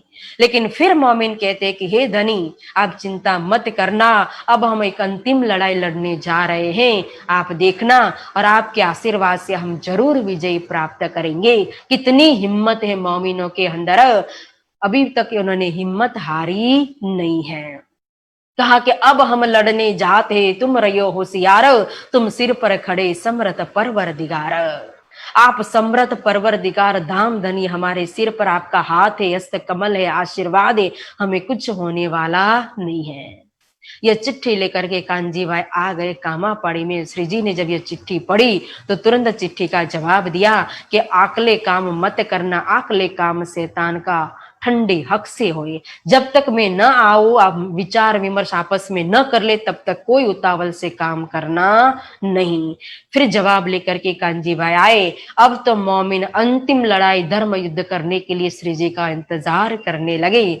और दूसरे दिन फिर श्री जी भी आ गए चांदनी चौक में, और एक हवेली, क्षत्रिय की हवेली में श्री राज जी को उतारा दिया। फिर बात पूछने लगे श्री जी कि क्या बात है, क्या तैयारी की, अब क्या करना चाहते हो। तो बातें करे जोश में, एक पे एक सरस, हाँ हुए मगन दिन में करते हंस हंस। मोमिन हंसते हुए श्री जी से पूरे जोश में बातें कर रहे हैं, कुर्बानी के लिए कहो तैयार हुए हैं। ऐसा जोश आया मोमिनों के अंदर के हे धनी, अब तो हम पैगाम देकर ही रहेंगे, अब तो करेंगे या तो मरेंगे। जो कभी मार डाली तो हमें मरने का नहीं डर, हम जागेंगे अपने धाम में, हमको नहीं फिक्र। जब श्री राज जी ने मोमिनों के अंदर ये जोश देखा, नूर भरे चेहरे देखे, तो श्री राज जी बहुत ही प्रसन्न हुए। श्री जी साहिब जी ने कहा कि देखो, तुम तो सच्चे दिन इस्लाम के आशिक हो, प्रेमी हो, और आज दिन तक यही कमी थी आपके अंदर, ये जोश आने की। अब यह कमी भी श्री राज जी ने पुरताल कर दी है। श्री राज जी ने ये मेहर करके आपको ये जोश प्रदान किया हुआ है। अब विजय आपकी होगी, जाओ, अब तो जरूर आप फतेह प्राप्त कर लोगे। फिर रसोई तैयार कराते हैं और श्री जी को आरोग आते हैं, और आरोगने के बाद श्री जी को फिर कामापाड़ी में एकांत में विराजमान करते हैं।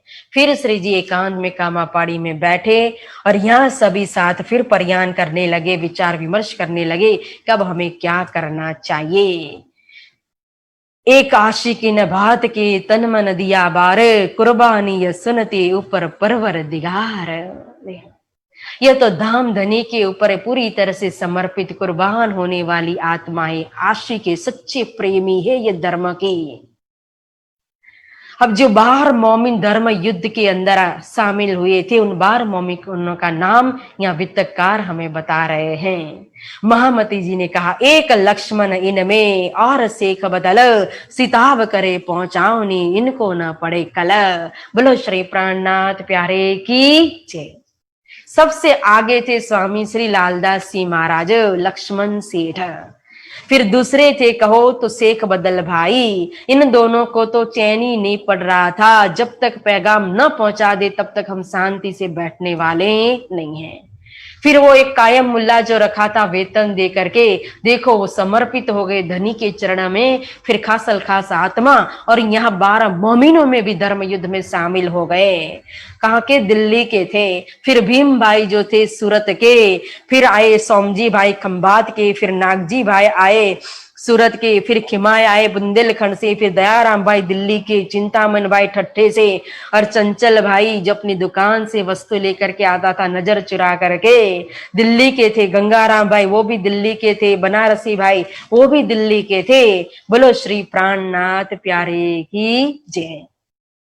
तो ये 12 मोमिन आपस में विचार विमर्श करते हैं, मसलत करते हैं कि अब तो बिना आपा दिए लिया न जाए, कि हम कल जाकर के जुम्मा के दिन मस्जिद की पक्ति पर जाकर के सनंदे गाएंगे। तो फिर दूसरे दिन आकर के सनंदे जोश में गाने लगे, क्योंकि दिन इस्लाम के सच्चे आशिक थे।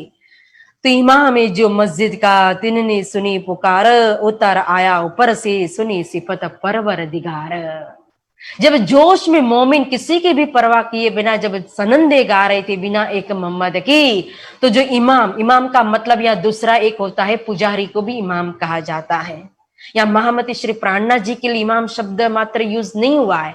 इमाम स्वरूप तो है ही महामती श्री प्राणनाथ जी, लेकिन यहाँ इमाम इस चौपाई के अंदर पुजारी को कहा है। जो मस्जिद के अंदर जो पुजारी था, तो ऊपर से नीचे उतर करके आ गया मोमिनों की सनंदों को सुन करके। और जब मोमिनों के चेहरे के ऊपर जो जोश देखा उन्होंने, जो नूर देखा, जो तेज देखा, तो तारे की तरह उनके चमकते हुए चेहरों को देख करके उस इमाम ने पहचान कर ली कि अरे यह तो इमाम का पैगाम लेकर आने वाले मोमिन हैं। देखे तारा दिन का, नजर करिए आसमान, रहमत रहमत करके हुई हक सुभान। वो खुदा की तरफ देख करके, आसमान की तरफ देख करके परवरदिगार से दुआ मांगता इन मोमिनों के लिए कि हे खुदा, इन मोमिनों के ऊपर मेहर करना, रहमत बरसाना अपनी। फिर मोमिनों से पूछता है कि अरे आपको क्या इच्छा है, किस लिए यहाँ आए हो, कुछ चाहिए, बोलो क्या काम है। तो मोमिनों ने कहा कि हमें तो सुल्तान से मिलना है। तो तुरंत उस पुजारी ने कहा कि मैं तुरंत आपको लेकर के जाऊंगा सुल्तान के पास, मैं आपसे मिलाऊंगा सुल्तान को। फिर तुरंत ही हाथ पकड़ करके ले जाता है सुल्तान के पास, और बाहर चौक में मोमिन खड़े रहते हैं, और अंदर जाकर के सुल्तान के पास पुजारी ने खबर दी, संदेश दिया कि मैं इमाम का पैगाम लेकर आने वाले मोमिन को लेकर के आया हूँ। इतनी बात सुनते ही सुल्तान भी खड़ा हो गया कि इमाम का पैगाम लेकर आने वाले मोमिन। महल में से सुन के निकल आया सुल्तान, हुआ ठाड़ा चबूतरे पर, हाथ आशा टेक सुने कान। देखो, महल में से तुरंत आशा लेकर के दौड़ करके बाहर आ गया, और ऊपर चबूतरे में खड़ा रह गया सुल्तान। और आशा जो लेकर के आया था उसकी टेक से सुल्तान ऊपर चबूतरे में खड़ा है, और नीचे चौक में मोमिन खड़े हैं। और मोमिन तब पूछा सुल्तान ने, इशारत सो आए, तब बोले इन मोमिन कलमा जुबान चलाए। सुल्तान ने पूछा कि किस इशारत से आया हो, किस लिए आप यहाँ आए हो। तो फिर मोमिन को तो जोश आ गया, और जोश में कलमा अपनी जुबान से बोलने लगे, फिर आयातें बोलने लगे और समझाने लगे। एक एक बात जोश में बोल रहे हैं मोमिन। कछु मतलब अपना कहो, कछु मांगो मुझसे, कहा एक बात हम मांगत, रूबरू बाता करें तुमसे। जब कुछ मांगने के लिए कहा सुल्तान ने, तो कहा कि हमें कुछ भी नहीं चाहिए, फिर हम तो दिन इस्लाम के प्रेमी है, मोहम्मद के प्रेमी है, इस धर्म के हम तो सच्चे प्रेमी, हमें कुछ नहीं चाहिए। और बड़े जोर शोर से चर्चा कर रहे, आयत पढ़ रहे, कुरान की बातें बता रहे सुल्तान को। सुल्तान भी आशा लेकर के वहां खड़ा है और वहां सुन रहा है अच्छे से। आसपास कितने लोग खड़े हैं वो भी देख रहे हैं मोमिन जिस तरह से बोल रहे जोश में। फिर सुल्तान ने दूसरी बार पूछा कि कुछ मांगो, कुछ तो कहो, आपको क्या चाहिए। तो कहा हमें कुछ भी नहीं चाहिए, अगर कुछ देना ही चाहते हो तो हम एक ही बात मांगते हैं आपसे कि रूबरू बाता करें हम तुम। हमारे बीच में जो कुछ बात हो तो आमने सामने हो, तीसरी व्यक्ति हमारे बीच में आनी चाहिए नहीं। आप जो पूछोगे हमसे डायरेक्ट पूछो और हम डायरेक्ट आपको वो बात समझाएंगे, उसका जवाब देंगे। फिर मोमिनों से पूछा कुछ और कहो सबब, तुम्हें तो कह सुनाया, हमें नहीं मुर्दार का मतलब। फिर सुल्तान ने कहा मोमिनों से और कुछ मांगो, और कुछ चाहिए आपको, क्या चाहिए, धन चाहिए, संपत्ति चाहिए, जमीन चाहिए, मिलकत चाहिए, क्या चाहिए, जो मांगोगे वो मैं आपको दूंगा। तो मोमिन ने कहा कि हमने तो आपको पहले ही कहा कि हम तो दिन इस्लाम के प्रेमी है, हमें नहीं मुर्दार का मतलब, हमें इन मुर्दार नस्वर चीजों से, धन संपत्ति से कोई मतलब नहीं है। तो और सुल्तान तो खुश हो गया ये सुन करके, और जो आशा लेकर के आया था ना उसी को 3 बेर सुल्तान ने चुमा खुश हो करके। और जब देखा कि सुल्तान खुश हो रहे हैं तो फिर और जोश में मोमिन बोलने लगे कि हम ही ने कहो तो आपके शेख सलेमान काजी को घर जाकर के पुकार की थी, अन्य काजियों के घर जा जाकर के पुकार की थी, हम ही ने कहो तो आपके गुसल खाने में रुक्का चिपकाया था। फिर शेख इस्लाम काजी, निजाम कहो, रजवी खान, सिद्दी पोलाद, आकिर खान, सबके घर जा जाकर के हमने पुकार की थी, लेकिन कोई खबरदार नहीं हुआ था धर्म के अंदर। तो ये जोश दे करके तब पूछा सुल्तान ने, हे तुम पे किताब, तब इन यारों कया हम मंगावे शिताब। इस तरह से जब जोश में बातें कर रहे थे मोमिन, तो उनके जोश को देख करके सुल्तान ने कहा कि आपके पास कोई प्रमाण, कोई साक्षी रूप ग्रंथ है कि ये कयामत का समय ईसा और इमाम जाहिर हो गए, आप इमाम का पैगाम लेकर आने वाले मोमिन हो, इस बात का क्या प्रमाण है। अब क्या पता था कि आज तो इस तरह से विजय प्राप्त हो जाएगी, तुरंत ही सुल्तान से डायरेक्ट मुलाकात हो जाएगी। अब कोई पुस्तक तो साथ में लेकर के गए नहीं थी मस्जिद में, तो कोई प्रमाण रूप पुस्तक पास में नहीं थी। इसीलिए मोमिनों ने कहा कि हम मंगावे किताब, जल्दी मंगा करके आपको हम प्रमाण देंगे। बस अब तो जो काम हुआ था, अब समझ लो यही विजय थी मोमिनों की। यहां विजय हो गई। जो पैगाम देना था सुल्तान को पैगाम दे दिया, उनके कान तक इमाम की बात पहुंचा दी, फतेह कर ली मोमिनों ने। फिर सुल्तान ने कहा, कछु मांगत हो तुम, कहा मांगत दिन मोहम्मदी और न चाहिए हम। फिर सुल्तान ने अर्ज की कि और कुछ मांगो, और कुछ चाहिए आपको इसके अलावा? तो कहा कि नहीं, बस तो हम तो दिन इस्लाम के प्रेमी एक ही बात मांगते कि रूबरू बाता करें हम तुम, जो भी चर्चा होगी आपस में हमारे दोनों के बीच में होनी चाहिए। मोमिन बोले अपने जोश में, डर दिल भया सुल्तान, और दूर खड़े सब कांपत, सुन सखत कलाम दरमियान। मोमिनों को जोश को देखकर और जोश में निकलते हुए शब्द को देखकर तो सुल्तान भी डर रहे थे, और आसपास में जितने भी खड़े थे वो सब कांप रहे। उनको लगा कि पता नहीं कि अब क्या होगा, क्योंकि पहले से सुल्तान का भय तो था, और मोमिन इस तरह से आकर के जुबान चला रहे थे, जोश में शब्द कह रहे थे, तो सोच रहे कि अब क्या होगा। लेकिन तब इशारत ये करी, घर पहुंचाओ सिद्दी औलाद। अब सुल्तान ने तो इशारत में मतलब के हुक्म कर दिया सिद्दी औलाद को कि आप इन मोमिनों को ले जाइए, निगरानी में रखिए। तब मोमिन दुदले भये, आया गुर जबरदार, तिन्ने कहा कोतवाल को, सुनो यह विचार। अब मोमिन दुदले हो गए, मतलब निराश हो गए मोमिन, क्योंकि रूबरू बात करने के लिए मांगा था और सुल्तान ने तो सिद्दी पोलाद के हवाले कर दिया। और दूसरी ओर जो आश थी वो आश टूट गई मोमिनों की। और ये गुर जबरदार जो था वो भी, उसने भी सुना कि हिंदू भाइयों ने आकर के इस तरह से बादशाह के सामने ललकारा है, जुबान चलाई, ये कलमा बोला है। तो फिर कोतवाल से कहने लगा कि देखो विचार करो कि आज दिन तक तो ऐसा कभी हुआ नहीं, ये तो अनर्थ हो गया। इस तरह से कोई आकर के बादशाह के सामने बोले। अब सिद्दी पोलाद को कहा सुल्तान ने कि इनको नीके राखिए, खाने पीने की खिदमत, दिलगिर होने न पावी, में सौंपे तुमको इतना। इन मोमिनों को अच्छे से, सुल्तान ने क्या कहा देखो, कि अच्छे से रखना, उनकी अच्छे से सेवा करना, खाने पीने में भी कोई कमी किसी भी प्रकार की न रहे, और ये हमारे से बिल्कुल जरा सा भी दुखी न हो, इस तरह से इनकी सेवा करना। सुल्तान ने कोई उनके ऊपर अव्यवहार करने के लिए या अत्याचार करने के लिए नहीं कहा है। इन समय दिल्ली मिने घर घर पड़ी खड़बड़, जिनके घर के संग थे तीने भया बड़ा डर। अब सिद्दी पोलाद की निगरानी में रह गए, मतलब सुल्तान की निगरानी में है मोमिन। अब जो मोमिन 12 जन सख्त कैद के अंदर पड़े, तो इनके घर वालों को जब सूचना मिली तो सभी घर परिवार वाले भी डरने लगे, हलचल मच गई। उसमें भी विशेष करके दयाराम भाई के घर वाले, उनके भाई ज्यादा ही डरने लगे। उन्होंने तो पैसा देकर के व्यक्ति को बदलने की भी कोशिश की, लेकिन नहीं हो सका। तो देखो गोविंद भेड़े की यही होती है जमात। अपने भाई को 4000 रुपया देकर के मारने के लिए भी तैयार हो गए। कितना स्वार्थ है यहाँ संसार के अंदर। देखो भाई भाई का प्यासी हो जाता है, खून का प्यासी। परिवार के अंदर लड़ना झगड़ना, एक दूसरे को मारना, खत्म करना, यही तो है मायावी मन दज्जाल नचाता है, भटकाता है।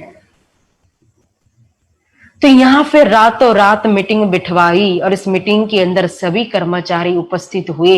उसमें वो जो शहंशाह के समय के, शाहजहां के समय के जो गुर जबरदार थे, सबसे आगेवान, वो भी आकर के बैठे। और फिर सब ने कहो तो इस मीटिंग के अंदर सुल्तान के दिल के अंदर इतनी विभिन्न प्रकार की शंकाएं डाल दी कि मोमिनों के प्रति जो विश्वास आया था सुल्तान को, उस विश्वास को ही धो दिया। यहां तक कि गुरु जबरदार ने कह दिया कि जो शाहजहां के अमल में कोई ऐसा लावे तूफान, तो तभी मारे गर्दन और बात न सुने कान। अगर तेरे पिता शाहजहां के समय में किसी इस तरह से किसी ने हिम्मत की होती तो वहीं उसको खत्म कर देते। मतलब सलाह दे रहे कि इन मोमिनों को मार डालो, खत्म कर दो। लेकिन सुल्तान के अंदर भी इमाम की चाहना थी, दर्शन करने की, प्राप्त करने की प्यास थी, इसीलिए किसी की बात नहीं सुनी। लेकिन एक बात मान ली कि हाँ, कोई दुश्मन भी हो सकते हैं, क्योंकि राजनीति में तो सब कुछ चलता है। एक दूसरे को मारने के लिए, सत्ता के लिए कहो तो मार भी सकते हैं। तो इसीलिए रूबरू बात नहीं करने की बात सुल्तान ने मान ली, लेकिन मोमिनों को कष्ट देने की बात या मारने की बात सुल्तान ने सुनी नहीं। अब हमारे 12 मोमिन जो है वो सख्त कैद के अंदर है। अब सुल्तान ने तो कहा था कि नीके राखियो, अच्छी तरह से उनको रखना, उनकी सेवा करना, जरा सा भी हमको दुखी ना हो। लेकिन यह इमाम का पैगाम लेकर आने वाले सच्चे मोमिन है, अन्य कोई दुश्मन है, यह छानबीन करने का जो के लिए जो तरीका अपनाया इन काजियों ने, इन मुसलमानों ने, वो तरीका बहुत गलत था। क्योंकि मोमिनों के साथ उन्होंने बहुत ही अव्यवहार किया, मुख पर भी अयोग्य शब्द मारा और अन्य भी कई जुल्म को उनको सहन करना पड़ा। ये सारी खबर जो है ना, तुरंत उसी दिन खबर पहुंचती है कामापाड़ी के अंदर श्री जी साहिब जी को। और जिस दिन कांजीबाई ने यह खबर पहुंचाई, इतना दुखी हुए थे श्री जी, या मार रहे थे मोमिनों को, लेकिन उसका निशान जो है श्री जी की पीठ पर कहो तो निकल रहे थे। जैसे छत्रसाल महाराज की घोड़े को अपनी पीठ का आधार देकर के कैसे निकाल दिया था, केन नदी को पार करा दिया था, या उसी तरह से अपना अंग आड़ा दे दिया अपनी सयों के लिए, अपने सखियों के लिए, अपने मोमिनों के लिए। जो दुख मेरी सयों को तो सुख क्या सामो है। यहाँ अपने कार्य करने के लिए तो भेजा है, लेकिन नजर पूरी तरह से धनी की उनके ऊपर है, उनकी रक्षा कवच के तले है। और जो दुख कष्ट वो सहन कर रहे हैं ना, वो सारे दुख को स्वयं श्री जी अपने ऊपर ले रहे हैं। देखो, एक माँ बाप होते तो छोटा सा एक बच्चा होता है, तो बच्चे को कुछ भी होता है तो तकलीफ ज्यादा किसको होती है? बच्चे को जितनी तकलीफ होती है उससे भी ज्यादा तकलीफ माता पिता को होती है। या मोमिनों से कई ज्यादा दुख तो यहाँ कामापाड़ी में बैठ करके श्री जी सहन कर रहे हैं। सख्त पोरा है, आपस में भी एक दूसरा मिल नहीं सकता है। 2 मुसलमान भाई थे 12 जन के अंदर, एक कायम मुल्ला और एक शेख बदल भाई, बाकी तो 10 जन हिंदू भाई हैं, लेकिन 12 एक मत होकर के बैठे हैं नजर कैद के अंदर, एक वहीदत के अंदर। और फिर एक एक चिट्ठी जो पत्री में आता है ना कि लाल बाई कहो बाहर होकर के किस तरह से एक लेडीज, एक स्त्री, एक नारी होकर के भी एक मर्द की तरह काम कर रही है, सेवा कर रही थी। कांजी भाई, शेख बदल भाई किस तरह से एक एक खबर रातों रात की, दिनों दिन की कामापाड़ी में पहुंचाते थे, यहाँ जो कुछ भी हो रहा है। और लगभग 1.5 मास हो गया कारागृह के अंदर, निगरानी के अंदर। और एक दिन फिर लालदास जी महाराज ने जवाब दिया शेख सलेमान काजी को कि हमारे पैगंबर ने को ये फरमाए है तुम, हदीसा कुरान में यो कहा जो दीजिए कसाला तुम। आज धर्म के मजहब के नाम पर लड़ाइयां क्यों होती है? क्योंकि कोई धर्म के तत्वों को समझता नहीं है। धर्म तो चाहे कोई भी हो, खुदा हो चाहे परमात्मा है, तो एक ही, वो तो जोड़ता है। तो यहां स्वयं लालदास जी महाराज ने कहा हमारे पैगंबर ने, देखो तो हमारे पैगंबर ने क्या कुरान के अंदर, हदीसा के अंदर यही बात लिखी है कि जब इमाम का पैगाम लेकर के मोमिन आए तो उनके साथ ऐसा व्यवहार करना, उनको इस तरह से मारना, उनके ऊपर अत्याचार करना के? यह शब्द सुन करके तो शेख इस्लाम काजी भी रोने लगा कि हमारे पैगंबर का नाम, इतना हम खराब व्यवहार, बुरा व्यवहार कर रहे हैं, लेकिन फिर भी मोहम्मद साहिब को तुम्हारा पैगंबर नहीं हमारा पैगंबर कहा। कितनी होशियारी रख रहे, देखो इतना दुख कष्ट सहन करने के बाद भी बोलने में कितना विवेक रख रहे हैं। और कुछ भी हो जाए, लेकिन श्री जी साहिब जी का किस जगह पर ठिकाने का पता नहीं बताया है मोमिनों ने। और फिर काजी को तो अब पूरी तरह से विश्वास हो गया कि तो इमाम का पैगाम लेकर आने वाले मोमिन ही है। फिर इन्ना इंजुलना सूरत पूछे तिनके मायने बताई दिए, तिनको राजी हुआ जान पने। जब इन्ना इंजुलना सूरत निकाल करके उसके ऊपर से चर्चा कर दी और समझा दिया, तब तो काजी और खुश हो गया और वो उसने कबूल कर दिया। और कबूल करके फिर सुल्तान को भी जो कबूल किया था वो संदेश भेज दिया और अर्ज करी चिट्ठी के अंदर कि मैं इन मोमिनों की सेवा करना चाहता हूं, मुझे आप हुक्म कीजिए। तो सुल्तान ने भी हुक्म कर दिया कि आप अच्छे से इनकी सेवा कीजिए और मलिदा मंगा करके इनको खिलाइए कि हमारे से जरा सा भी दलगिर दुखी ना हो सके। अब सख्त नजर में से, कैद में से तो निकल गई, लेकिन अभी भी है सुल्तान की निगरानी में। फिर शेख सलेमान काजी अपने घर ले गए मोमिनों को सेवा करने के लिए और घर ले जाकर के सेवा करते हैं, पधरावनी करते हैं। अब तो आपस में मिल सकते हैं, बातें कर सकते हैं, सब कुछ बैठ सकते हैं, लेकिन एक कहा ना कि निगरानी मतलब एक एरिया बांध दिया है जिसको छोड़ करके वो अपनी सीमा को छोड़ करके बाहर नहीं जा सकते हैं। फिर दूसरे दिन काजी के घर गए और वहां भी काजी ने अच्छे से उनकी सेवा की। फिर काजी के भाई के घर गए एक दिन, तो उन्होंने कुछ, इनको पता न चले मोमिनों को, इस तरह से भोजन के अंदर मांसाहारी खुराक बना लिया था। लेकिन शेख बदल भाई को पता चल गया तो मोमिनों को जोश आए, जोश को देखकर ही वो तो घर के अंदर ही भाग गया, बाहर ही नहीं आया। फिर तीसरे दिन काजी बुलाते हैं अपने पास और एक किताब देती है, हदीसा किताब। फिर उनके अंदर उनकी जो बातें पूछनी थी वो पूछते हैं, उसके द्वारा चर्चा होती है। फिर उसके द्वारा जब चर्चा की तो कहते हैं कि यह किताब तो आपने बनाई है। तो फिर मोमिनों ने कहा कि कैसी बात करती, आप तो शाने हो, चतुर हो, समझदार हो, यह किताब तो उर्दू बाजार में बहुत मिलती, आप जा करके लेकर के आओ। फिर खिलवत अंदर बैठ के सोनी सुनंदे दोए, फिर उसके घर में बैठ करके दो सनंद सुनाते हैं मोमिना, बिना एक मोहम्मद की और नेक कहो दो जग की सोए।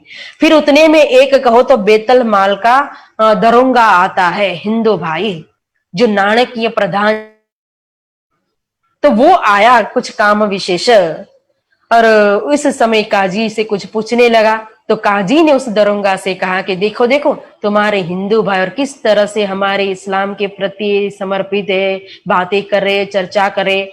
तो उस भाई को, उस दरोंगा को तो ऐसा डर लगा, ऐसा डर लगा कि वो तो डर के मारे कहो ऐसा भागा कि समझ लो कि धरती फट जाए और उसके अंदर समा जाए। उसको लगा कि मुझे भी पकड़ करके मुसलमान ना बना दे। फिर काजी ने उसको छोड़ दिया। फिर अंदर आए और अंदर आकर के बात पूछने लगे। अब लगा बातें पूछने, क्यों कहे कयामत 10वीं 11वीं 12वीं लो लिखी किन सरत, कि यहाँ कुरान के अंदर लिखा है कि 10वीं 11वीं और 12वीं सदी जो है वो कयामत का समय है। तब जवाब मोमिनो दिया, ये बात बरहक, मीने 10वीं 11वीं 12वीं लिखी इशारत हक्का। तब मोमिनों ने कहा कि यह बात बरहक है, बिल्कुल सत्य है कि 10वीं 11वीं और 11वीं सदी कहो, 10वीं 11वीं और 12वीं सदी जो है वो कयामत का समय है। इशारत के अंदर हक ने, खुदा ने, परमात्मा ने स्वयं लिखाया है। क्योंकि 10वीं सदी जो है, 10वीं सदी में ईसा स्वरूप स्वयं आए। साल नब से नब हुई रसूल को जब रू अल्लाह मिसल गाज जो सैया उतरे तब ना। तो 1638 के अंदर स्वयं रूह अल्लाह श्री श्यामा जी सदगुरु महाराज का प्रकटीकरण हुआ और उनके प्रागट्य मतलब 38 के बाद 10 साल ले लो, 48 में 10वीं सदी खत्म हो जाती है। और फिर 1648 से लेकर के 1748 तक 11वीं सदी मानी जाती है। तो 11वीं सदी के अंतिम के 10 साल जो है वो ब्रह्म सृष्टि की जागनी का समय बताया है और 12वीं सदी की शुरुआत का प्रारंभ का 30 साल जो है ईश्वरी सृष्टि की जागनी का समय है। और उसके बाद 70 साल है 70 पुलस रात का समय बताया है। लेकिन यह 11वीं सदी के अंतिम के 10 साल में जाहिरी सदी से कयामत का शुभारंभ हुआ, जागनी का प्रारंभ हुआ। लेकिन यह बातूनी में जाएगा, अब एंड इसका पूरी होगी कहां, 12वीं सदी जो पूरा कहा ना कि 30 साल और 70 साल, फिर 13वीं सदी में तो कयामत कह दी, महाप्रलय। फिर यह भी कहा सनंद ग्रंथ के अंदर के नेक रात लई खींच के, फिर कयामत की रात्रि को बढ़ाया। अब कितना बढ़ाया ये दिन मुकर्रर की न किया। खुदा ने कहो, परमात्मा ने, श्रीराज जी ने, मूल स्वरूप ने स्वयं ये हुक्म की कारीगरी, हुक्म ने स्वयं अपने हाथ में रखा हुआ है। इस कयामत की रात्रि को कितना खींचना है आगे। तो यहाँ प्रारंभ जाहिरी सदी से होता है, इसका एंड बातूनी सदी के अंदर जाता है। फिर एक शख्स के किया सवाल, तुमको ये ते दिन बिच दिन, क्यों करी नमाज को ल्याए थे आकीन। फिर एक दिन एक शख्स ने सवाल किया, आप मुसलमान इमाम का पैगाम लेकर के आए हो, हमने तो आज दिन तक आपको नमाज करते हुए देखा नहीं, हम तो 5-5 वक्त नमाज करते हैं। तब जवाब मोमिनो दिया, हमारी नमाज का जाना होए, जो मतलब दुनिया वास्ते काम किया होए सोए। अरे मोमिनों की नमाज के विषय में क्या लिखा है कुरान के अंदर, देखो, पढ़ो, जानो, समझो। हमारी नमाज का जाना होए, 5 नमाज शरीयत पकड़ाई है ना, ये तो तुम्हारे जैसे माया के अंदर मगन रहने वाले मायावी जीवों के लिए है। मोमिन तो जो भी कार्य करते हैं वो उनकी नमाज ही नमाज है। आज हम यहाँ बैठे जो भी कुछ करते हैं, तुमसे बातें भी करे, तुम्हें कुछ भी कह दे ना, वो भी हमारी नमाज ही मानी जाएगी। बैठे उठे चले बातें करे सो सब नमाज ही जान, उठते बैठते सुपन सोवत जागृत, तो सब कुछ उनकी नमाज है। तब मुंह बाए सारे रहे, ये सुन करके सबके मुख बंद हो गए। फिर बुलाते हैं कि हमें सनंद सुनाओ शेख इस्लाम का जी। फिर लक्ष्मण भाई और भीम भाई सनंद सुनाते हैं, जिसमें कहो तो मेहंदी के मिलाप की, महामती का जो मिलाप हुआ मेहंदी के साथ, उसकी सनंद सुनाते हैं। फिर यह सुन करके कहा, अब रखो किताब न, तो मिलाप हुआ मेहंदी सो, तब कहा महामती नाम, सब में हुई जाहिर देखा वतन श्री धाम।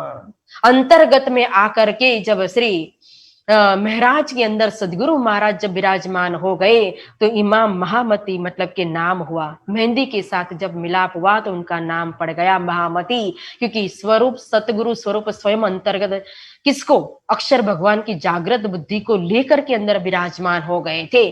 तो महामती मतलब एक विशाल बुद्धि, महान बुद्धि, जिस बुद्धि से परे कोई बड़ी मत नहीं है, बुद्धि नहीं है, तभी कहलाए महामती।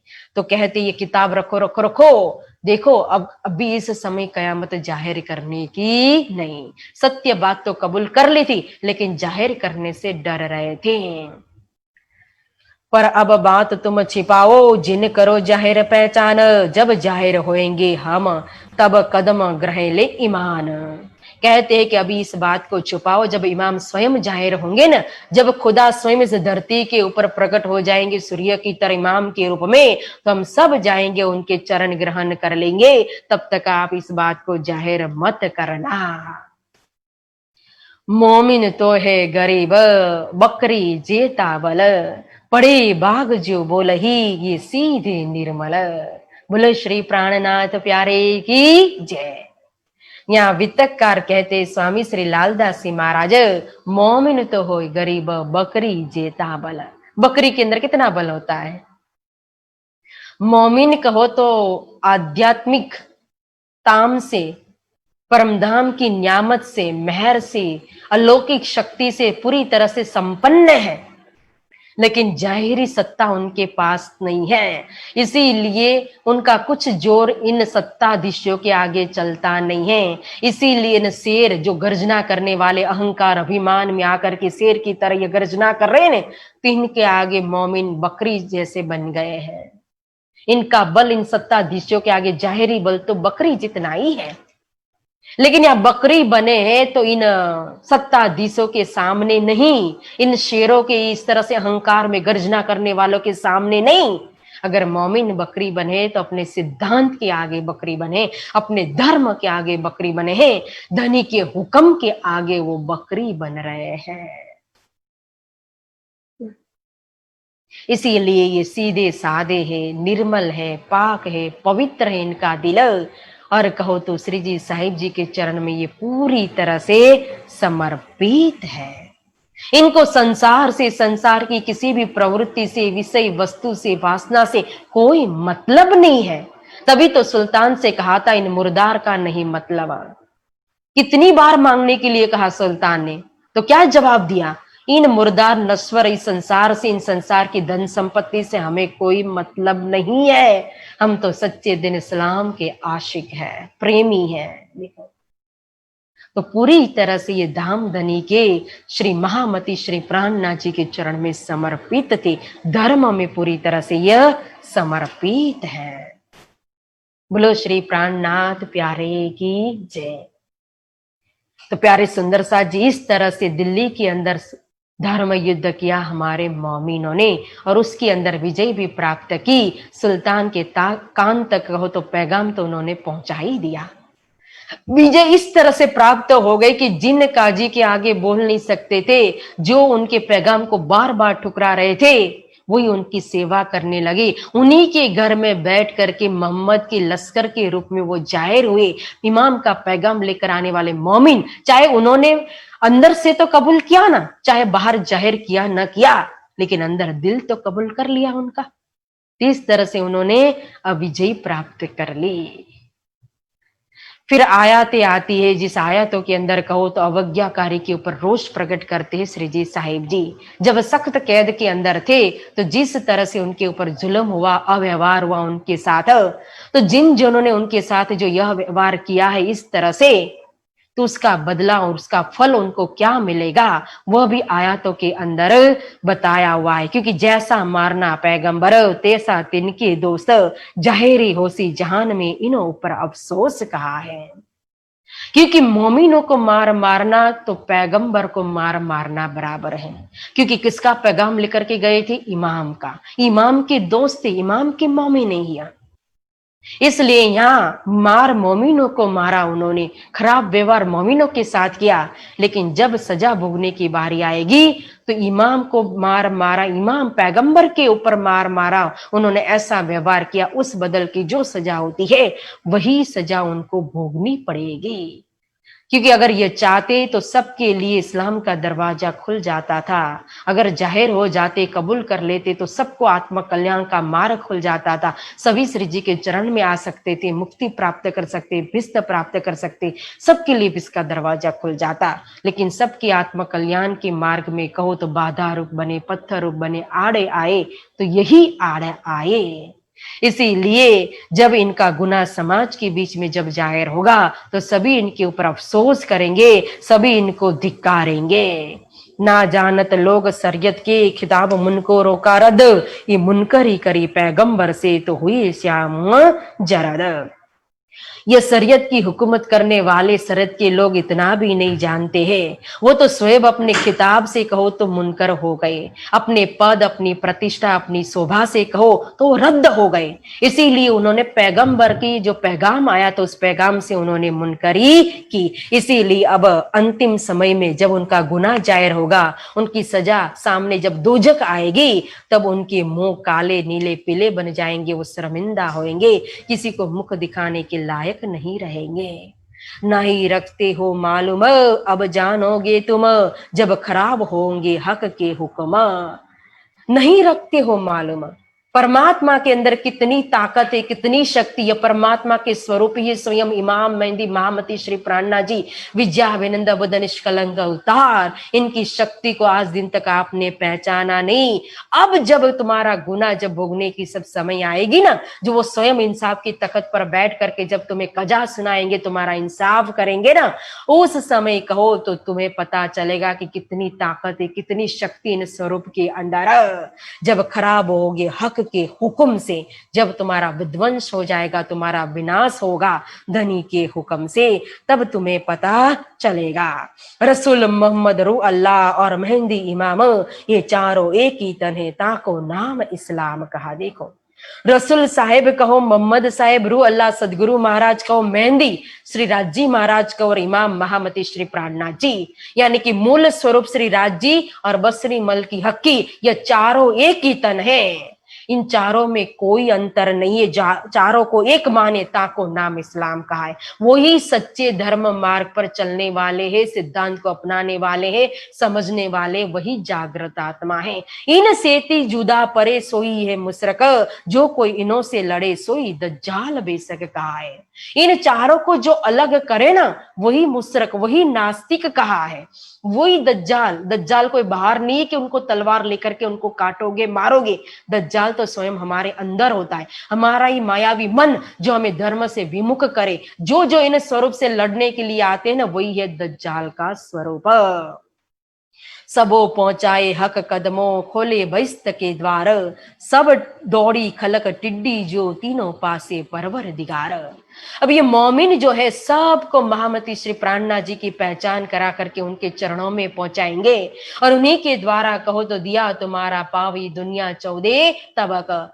क्या देखी रे दुनिया जो याको न करे रे अखंड कहा है। 8 विश्व के द्वार जो है इन्हीं के माध्यम से खोल देंगे महामती श्री प्राणनाथ जी। और अंतिम समय जब आएगा, कयामत का समय जब आएगा, जीवों की जागृति, क्योंकि ब्रह्म सृष्टि पहले उठेगी, उसके बाद ईश्वरी सृष्टि उठेगी, फिर उसके बाद जब जीवों की जागने का समय आएगा ना, तो जीव इस सिद्धांत के अंदर आने के लिए, तारतम को ग्रहण करने के लिए, धनी के चरण में समर्पित होने के लिए टिड्डी की तरह, जैसे एक बड़ी सी जमात होती है टिड्डियों की, तो एक झुंड के झुंड चलता है, जिस खेत में जाएगी उस सारे खेत को खत्म कर देती है।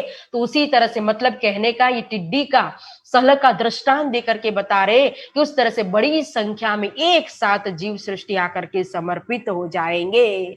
यही सिफत मोमिनों की, सो आवत नहीं जुबान, कह कह केता कहो नहीं ताकत सुनने कान। तो मोमिनों की जो सिफत है, विशेष करके इन मोमिनों की सिफत तो मैं कितनी कहूं, जो यहाँ धर्म युद्ध करने के लिए गए थे, ये 12 जो मोमिन है। जैसे सदगुरु की सिफत, जैसे महामती श्री प्राणनाथ जी की सिफत हम करते हैं, उनके गुणगान गाते हैं, उसी तरह से इस मजल में जब हम पहुंचेंगे तो मोमिनों के गुणगान गाते, उनकी सिफत करते हुए भी हमारी जुबान थकेगी नहीं। जैसे परम धाम के अंदर 12,000 के लिए कहो तो राजी और श्यामा जी है, उनके गुणगान गाते रहते हैं, 12,000 ब्रह्म प्रिया हम सुंदर साथ। तो उसी तरह से 8 विश्व के अंदर ब्रह्म सृष्टि को शोभा मिली हुई है। तो 8 विश्व के अंदर जीव सृष्टि हमेशा ब्रह्म सृष्टि की सिफत करती रहेंगी। और चाह से आकार कहा था ना, वह आकार जो ब्रह्म सृष्टि ने, इंद्रावती जी ने जो स्वरूप धारण किया है, यहाँ जो सदगुरु महाराज सुंदर भाई श्यामा जी स्वरूप ने जो स्वरूप धारण किया हुआ है, यही तो उगल स्वरूप में बैठेंगे 8 विश्व के अंदर। तो हमेशा जीव सृष्टि उनकी सिफत करती रहेंगी, उनके गुणगान गाते रहेंगे। लाड लिया लाहौत की जाकी असल चौथे आसमान, बड़ी बड़ा इनकी जाकी सिफत करे सुभान कहा है। देखो ये तो लाहौत के अंदर की लाड लिया है, जिनकी सिफत तो हमेशा श्री राज जी भी करते हैं। देख अपनी आंख सो सब पुकारेगी आम, उठा पर्दा मुंह मुसाब से सबो खोल अल्लाह कलाम। अब सभी अपनी आंखों से स्वयं देखेंगे जो मोमिनों ने अपना जो कर्तव्य निभाया है। तो मोमिनों के कार्य को, उनके कर्मों को, उनकी जिम्मेदारी को, उनकी सेवा को, उनके समर्पण को, उनके कर्तव्य को सभी अपनी आंखों से, ये तारतम रूपी आंखों से यहाँ देखेगी। तब आम जनता जितनी भी है सब पुकार करेंगी और मोमिनों को धन्य धन्य कहेगी। अब उठा पर्दा मुंह मुसाफ से, कुरान के ऊपर जो कुरान कुंवारी थी कहा था, जब तक इमाम मेहंदी के साथ उनका समागम नहीं होगा तब तक मोहम्मद साहब ने कहा कि मेरी कुरान कुंवारी रह जाएगी। तो आज वो पर्दा भी, घूंघट भी जो था, क्योंकि घूंघट कौन उठाएगा दुल्हन का, एक दुल्हा। तो यहाँ कुरान को अपनाना इमाम मेहंदी का और उनके अंदर के रहस्य को जाहिर करना, यही है मुसाफ के ऊपर के, मुंह के ऊपर का पर्दा उठाना। अब तुम सुनियो मोमिनो, कहूँ जो भी तक तुम लड़ाई करी दज्जाल सो जमा एक ठोर थे हम। इस तरह से कहो तो अपनी ही वितक यहाँ स्वयं महामती श्री लालदास महाराज हमें सुनाते हैं। जब वो दिल्ली के अंदर उन्होंने धर्म युद्ध किया, जब सख्त कैद के अंदर थे, तब जो श्री जी ने जो चिट्ठी भी लिख करके उनको जो औषधि भी पिलाई थी, खुदा रानत है जिनको ता पर फिरस्ते फेरे लानत, सब मोमिनों की लानत हुई बखत कयामत। अब जिनके ऊपर खुदानी लानत लगती, धिक्कारते स्वयं परमात्मा जिनको, उनके ऊपर तो कहो तो मोमिनों की भी लानत लगती है, उनके ऊपर तो फिरस्ताओं की भी लानत लगती है, देवी देवता भी उनको धिक्कार धिक्कार करते हैं। इस कयामत के समय के अंदर इस पैगाम को ठुकराने वाले को इस तरह से धिक्कार का पात्र बनना पड़ा, क्योंकि उनके कान, आंख और दिल पर मोहर लग गई थी। इसलिए न दिल की विचार विवेक रूपी आंखों से न वो देख पाए, विचार कर पाए, न इमाम की आंखों से दर्शन कर पाए, न कानों से पैगाम को सुन पाए। लेकिन मोमिनों ने तो अपनी फर्ज उतार दी। तिस वास्ते तुमको अजमावते त दिखाए बलाए कसाले ये मुकद्दमा कयामत। परम धाम के अंदर हमने कहा था ना, धाम धनी की आगे 100 बेर देखो अजमाए के मोमिन भूले ना कब। तो इसीलिए अजमाइश हो रही है बार बार खेल के अंदर हमारी।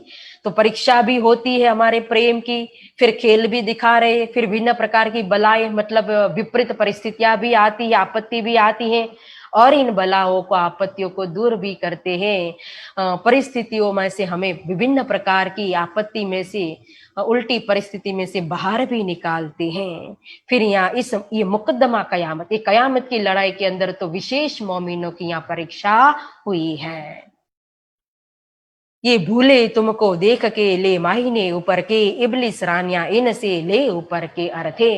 यहाँ भूलने का कारण क्या था? क्योंकि जाहिरी अर्थ कर रहे थे, फिर जाहिरी तन, जाहिरी अर्थ के कारण कहो तो वो तो देखे तारे दिन में देखना चाहते थे, आसमान में वो चमकते हुए तारे को देखना चाहते थे, जबकि मोमिनों के चेहरे जो जोश में थे, तारा की तरह चमक रहे थे। उस जोश को, उस चमक को देख करके मोमिनों की पहचान करनी थी, लेकिन बातूनी नजर नहीं थी, इसलिए मोमिनों की पहचान नहीं कर सके। सूरत देखी आदमी की बीच निस्बत थी हक, तासो रया गाफिल हुई लानत ऊपर सक। अब इमाम स्वरूप को भी नूरी स्वरूप में सोचा था देखने के लिए कि इमाम तो नूरी स्वरूप में होंगे, लेकिन ये इस पंचभौतिक तन में अपने जैसे आदमी के तन में देखा तो इमाम की भी पहचान नहीं कर सके। जो इमाम के अंदर जो शक्ति थी हक ताला की, फिर परमात्मा की तरफ उनकी जो निस्बत थी, उस निस्बत को नहीं देख पाए, तासो रहे गाफिल, इसीलिए वो मूर्ख साबित हो गए और अंत समय में उनके ऊपर लानत लगी। जिन देखा मेरे वजुद को सो रया बिच नासुत, जिन देखा मेरी रूह को सो पहुंचा बिच लाहुत कहा। जिन्होंने इस शरीर को देखा वो संसार में ही सीमित रह गए, साधु महात्मा समझ करके बैठे, लेकिन जिन्होंने आकार तो भलो पश्यो पर पश्यो मंजो तेज, जिन्होंने अंदर की शक्ति देखी, श्री धनी जी को जोश देखा, आत्म दुल्हीन देखी, नूर देखा, हुक्म देखा, तो फिर उन्होंने स्वयं पहचान कर ली, समर्पित हो गए, टुक टुक हो गए। लेकिन सबको राह को भगाने वाला, राह को तोड़ने वाला, राह मतलब धर्म मार्ग से वंचित करने वाला कौन है? इब्लिस, अपना ही मायावी मन। नहीं तो कोई अपना बुरा कभी भी चाहता नहीं है, कोई दोजक कमाना, नरक में जाना, दुख भोगना कोई भी नहीं चाहता है, लेकिन सबकी राह को मारने वाला स्वयं इब्लिस है। लिखा लोमो फुंज में जो सेजदा आदम पर, सो अबली से ना करी आपको बड़ा जान्या यो कर। तो लोमो फुंज नाम के जो भविष्य पटल है, उस भविष्य पटल के अंदर एक स्टोरी लिखी हुई है कि वहां कहो तो आदम के ऊपर इब्लिस अपने ही मायावी मन के परवश होकर के अजाजिल ने वहां सेजदा किया नहीं था। तो स्टोरी इस तरह से होती है कि बिस्त थी और बिस्त के अंदर कहो तो एक दिन खुदा आते हैं, तो खुदा ने बिस्त के अंदर रखा था अजाजिल को। तब खुदा ने आकर के अजाजिल से कहा कि मिट्टी लेकर के आओ। तो अजाजिल बाहर से थोड़ी गंदी मिट्टी लेकर के आया और वो मिट्टी का एक पुतला बनाने के लिए हुक्म किया खुदा ने। तो अजाजिल ने एक मिट्टी का पुतला बना दिया। अब मिट्टी का पुतला बनाने के बाद उसके अंदर खुदा ने रूह फूक दी अपनी, अब वो चेतन बन गया पुतला। फिर उसको नाम दिया आदम। फिर खुदा ने कहा अजाजिल को अब इस आदम के ऊपर सेजदा करो। तो अजाजिल ने कहा कि मैं बड़ा हूं कि ये आदम बड़ा है? ये पुतला बनाने वाला तो स्वयं मैं हूं, तो फिर मैं आदम को सेजदा कैसे करूं? तो उन्होंने आदम के ऊपर सेजदा किया नहीं। तो फिर खुदा ने कहा कि मेरे हुक्म को ठुकराने वाला मेरे बिस्म में नहीं रहेगा। तो बाहर निकाल दिया अजाजिल को। फिर आदम को रखा और आदम अकेला न रहे इसलिए हवा भी साथ में रख दी। तो आदम और हवा दोनों पति पत्नी रहे विष के अंदर, और चौकीदारी के रूप में रख दिया था मोर और सांप को, दोनों बाहर गेट पर। तो एक दिन अजाजिल को फिर ईर्ष्या हुई कि मुझे इस आदम के कारण बाहर निकलना पड़ा विष से, तो मैं आदम को क्यों रहने दूं। तो फिर अजाजिल ने क्या किया, एक दूध का कटोरा लिया और उस दूध भरे कटोरों को रख दिया मोर और सांप के आगे। अब दोनों ही दूध पीने लगे, अजाजिल अंदर चला गया। अब आदम तो अपने बाग में कहीं घूम रहा था, फिर रहा था, बीबी थी। तो अजाजिल ने मौका देखा और एक गेदम का फल लेकर के आया था, और बीबी के सामने इस गेदम के फल की इतनी तारीफ की, इतनी तारीफ की कि वो हवा को खाने की इच्छा हो गई। हवा को खिला दिया फल, अजाजिल का काम हो गया। आधा फल खाया हवा ने तो नूरी तन में से कहो तो ऐसी नश्वर तन में आ गई हवा। अब अजाजिल चला गया, अब आधा फल तो पड़ा है। अब आदम आए और आदम ने देखा, अपने को देखा, बीवी को देखा, फिर फल को देखा, तो आधा फल जो बचा था वो आदम ने भी खा लिया। अब दोनों एक जैसे हो गए। अब खुदा ने कहा था कि बाहर की कोई भी चीज खाना नहीं। जब खुदा ने देखा कि ये गेदम का फल खाया हुआ है तो खुदा ने कहा कि क्यों खाया। तो यहां वास्तव में देखे तो कहा कि देखो कौन आदम कौन अबलीस, सब जिमी सेजदा किया कित, बची न 2 अंगुल जिमी, सो कहां जिमी है इत। यहाँ कौन आदम है कौन अबलीस है, देखो तो सही। अब अजाजिल ने सबको खुदा के पास कहो तो खुदा की इतनी सेजदा की थी, खुदा की इतनी सेजदा की थी कि 2 अंगुल जमीन भी उसने बाकी नहीं रखी थी सेजदा करने में। तो क्या एक गुनाह उन्होंने किया कि खुदा के हुक्म को ठुकराया, तो ये सारी सेजदा उनकी क्या व्यर्थ चली गई, कभी नहीं जा सकती। तो उन्होंने खुदा से कहा कि मैंने इतनी सेजदा की है कि एक कहो तो 2 अंगुल जमीन भी बाकी नहीं रखी सेजदा में। तो खुदा ने कहा ठीक है, तो उसके बदले में मांगो, आपको क्या चाहिए। तब अजाजिल ने कहा था कि मैं इस आदम जो है, इस आदम की औलाद पर शासन करूं, यही मुझे वरदान चाहिए। तो खुदा ने कहा कि देखो हक्की दिल पर तुम्हारा जोर चलेगा नहीं, जो मजाजी दिल वाले होंगे ना उस पर तुम्हारा शासन चलेगा। तब आदम की औलाद को परेशान करने के लिए, अपना शासन जमाने के लिए ही अजाजिल ने क्या किया था, इब्लिस को प्रकट किया था, पैदा किया था। तो इब्लिस क्या है, मन का स्वरूप है इब्लिस। तो सबके अंदर जो मायावी मन है ना वही इब्लिस का स्वरूप है। अजाजिल स्वयं महाविष्णु है, यहाँ आदम स्वरूप स्वयं महामती श्री प्राणनाथ जी है। तो यहाँ देखो कौन आदम, तो यहाँ आदम महामती श्री प्राणनाथ जी, इब्लिस कौन है, जिनके अंदर मायावी मन शैतान दज्जाल था, जिन्होंने किसको दिखाया, माया को दिखाया। इसीलिए इमाम स्वरूप महामती श्री प्राणनाथ जी, आदम स्वरूप महामती श्री प्राणनाथ जी के पैगाम को उन्होंने ठुकरा दिया। मोमिन के दिल पर इस इब्लिस का जोर नहीं चल सकता है, क्योंकि हक के दिल पर जोर नहीं चल सकता है, लेकिन जहां माया की सत्ता है वहां जरूर इब्लिस का जोर चलेगा। तो इस तरह से यहाँ कहा कि सब जिमी सेजदा किया कित, जो अजाजिल ने सारी जिमी पर सेजदा किया था वो जिमी कौन सी थी, वो तो ये नारायणी सृष्टि थी, जहां जलम विष्णु थलम विष्णु के रूप में स्वयं भगवान विष्णु व्यापक रूप बन गए थे। लेकिन यहाँ वो जिमी तो हमारे ये पंचभौतिक जो शरीर है, इस शरीर के अंदर का जो दिल है वो दिल है, जिस दिल के अंदर इमाम के प्रति, महामती श्री प्राणनाथ जी के प्रति इश्क और ईमान ला करके उनके चरणों में समर्पित होकर के सेजदा करनी थी, लेकिन कर नहीं सके। श्री महामत कहे मोमिनो यह बीतक सरियत, यह सहा मुह शर्मिंदे हुआ दौर कया मत। श्री महामती कहते कि हे मोमिनो, यह जो है वो शरीयत के सामने जब धर्म युद्ध करने के लिए गए थे तब मायावी मन के साथ किस तरह से टकराए थे, तो उस समय की बीतक है। और अंतिम ये शाम मुंह शर्मिंदे, अहंकार में आकर के, अभिमान में आकर के उन्होंने पैगाम को ठुकराया, तो अंतिम समय में उनका मुख काला हो गया, पीला हो गया और लज्जित होंगे, शर्मिंदा होंगे। उन्होंने तो कहा 1000 गुना फल के बदले में 1000 गुना नुकसान को कमा लिया। इस तरह से कयामत के समय में ऐसी हालत हुई इनकी। बोलो श्री प्राणनाथ प्यारे की जय। तो इस तरह से यहाँ महामती श्री प्राणनाथ जी ने अपना अवज्ञाकारी के प्रति रोष प्रकट किया। अब किस तरह से फिर पत्री के अंदर मोमिनों को जो सांत्वना दी थी, हिम्मत दी थी, वो पत्री के माध्यम से हमें पता चलता है। पत्री की एक एक शब्द, एक एक चौपाई हमारे लिए औषधि है। फिर इसके बाद बड़ी पत्री और छोटी पत्री के बाद कामापाड़ी से निकल करके राजस्थान की तरफ, मतलब कि उदयपुर के अंदर निकलते हैं महामती श्री प्राणनाथ जी, जो हम सुनेंगे कल की वितक में, कल की मजल में श्रवण करेंगे। बोलो श्री सद्गुरु महाराज की जय। हुआ दौर कया मत, श्री मामत कहे ये मोमिनो, यह बीतक सरियत, यह श्यामो शर्मिंदे, हुआ दौर कयामत, हुआ दौर कयामत।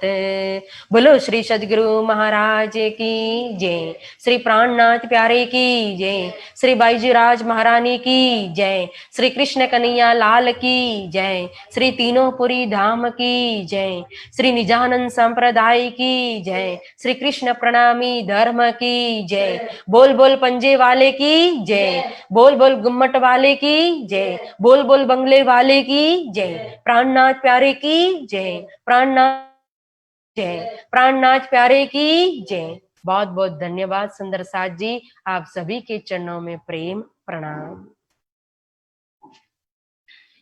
पिया तुम हो कैसी कीजियो, मैं अर्ज करूं मेरे बीवी जी, हम जैसी तुम जिन्हें करो, मेरा तलप तलप जाए जीव जी, जीवड़ा तो जीवे नहीं, क्यों मीटे दिल की प्यास, तुम बिना किन सो कहूँ, पिया तुम हो मेरी आस जी, आस वीरानी तो करूँ, पिया जो कोई दूसरा होए जी, सब विद पिया जी सामरत, दिन रैन जाते रोए रोए जी, जन्म अंधे जो हमें आते सो, तुम्हें देखते किए जी, पिया जब तुम आप दिखाओगे, तभी देखूंगी नैन भर जी, ये पुकार पिया जी मेरी सुन के, फील करो अब जी,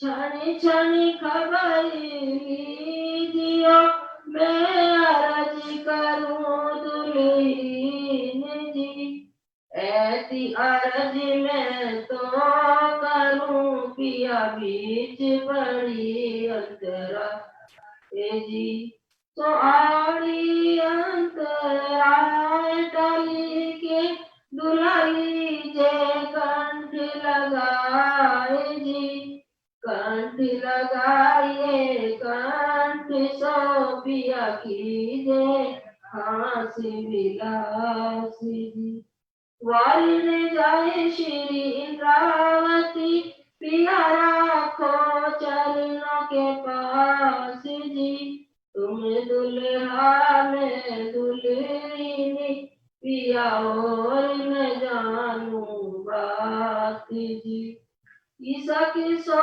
सेवा करूं, पिया सब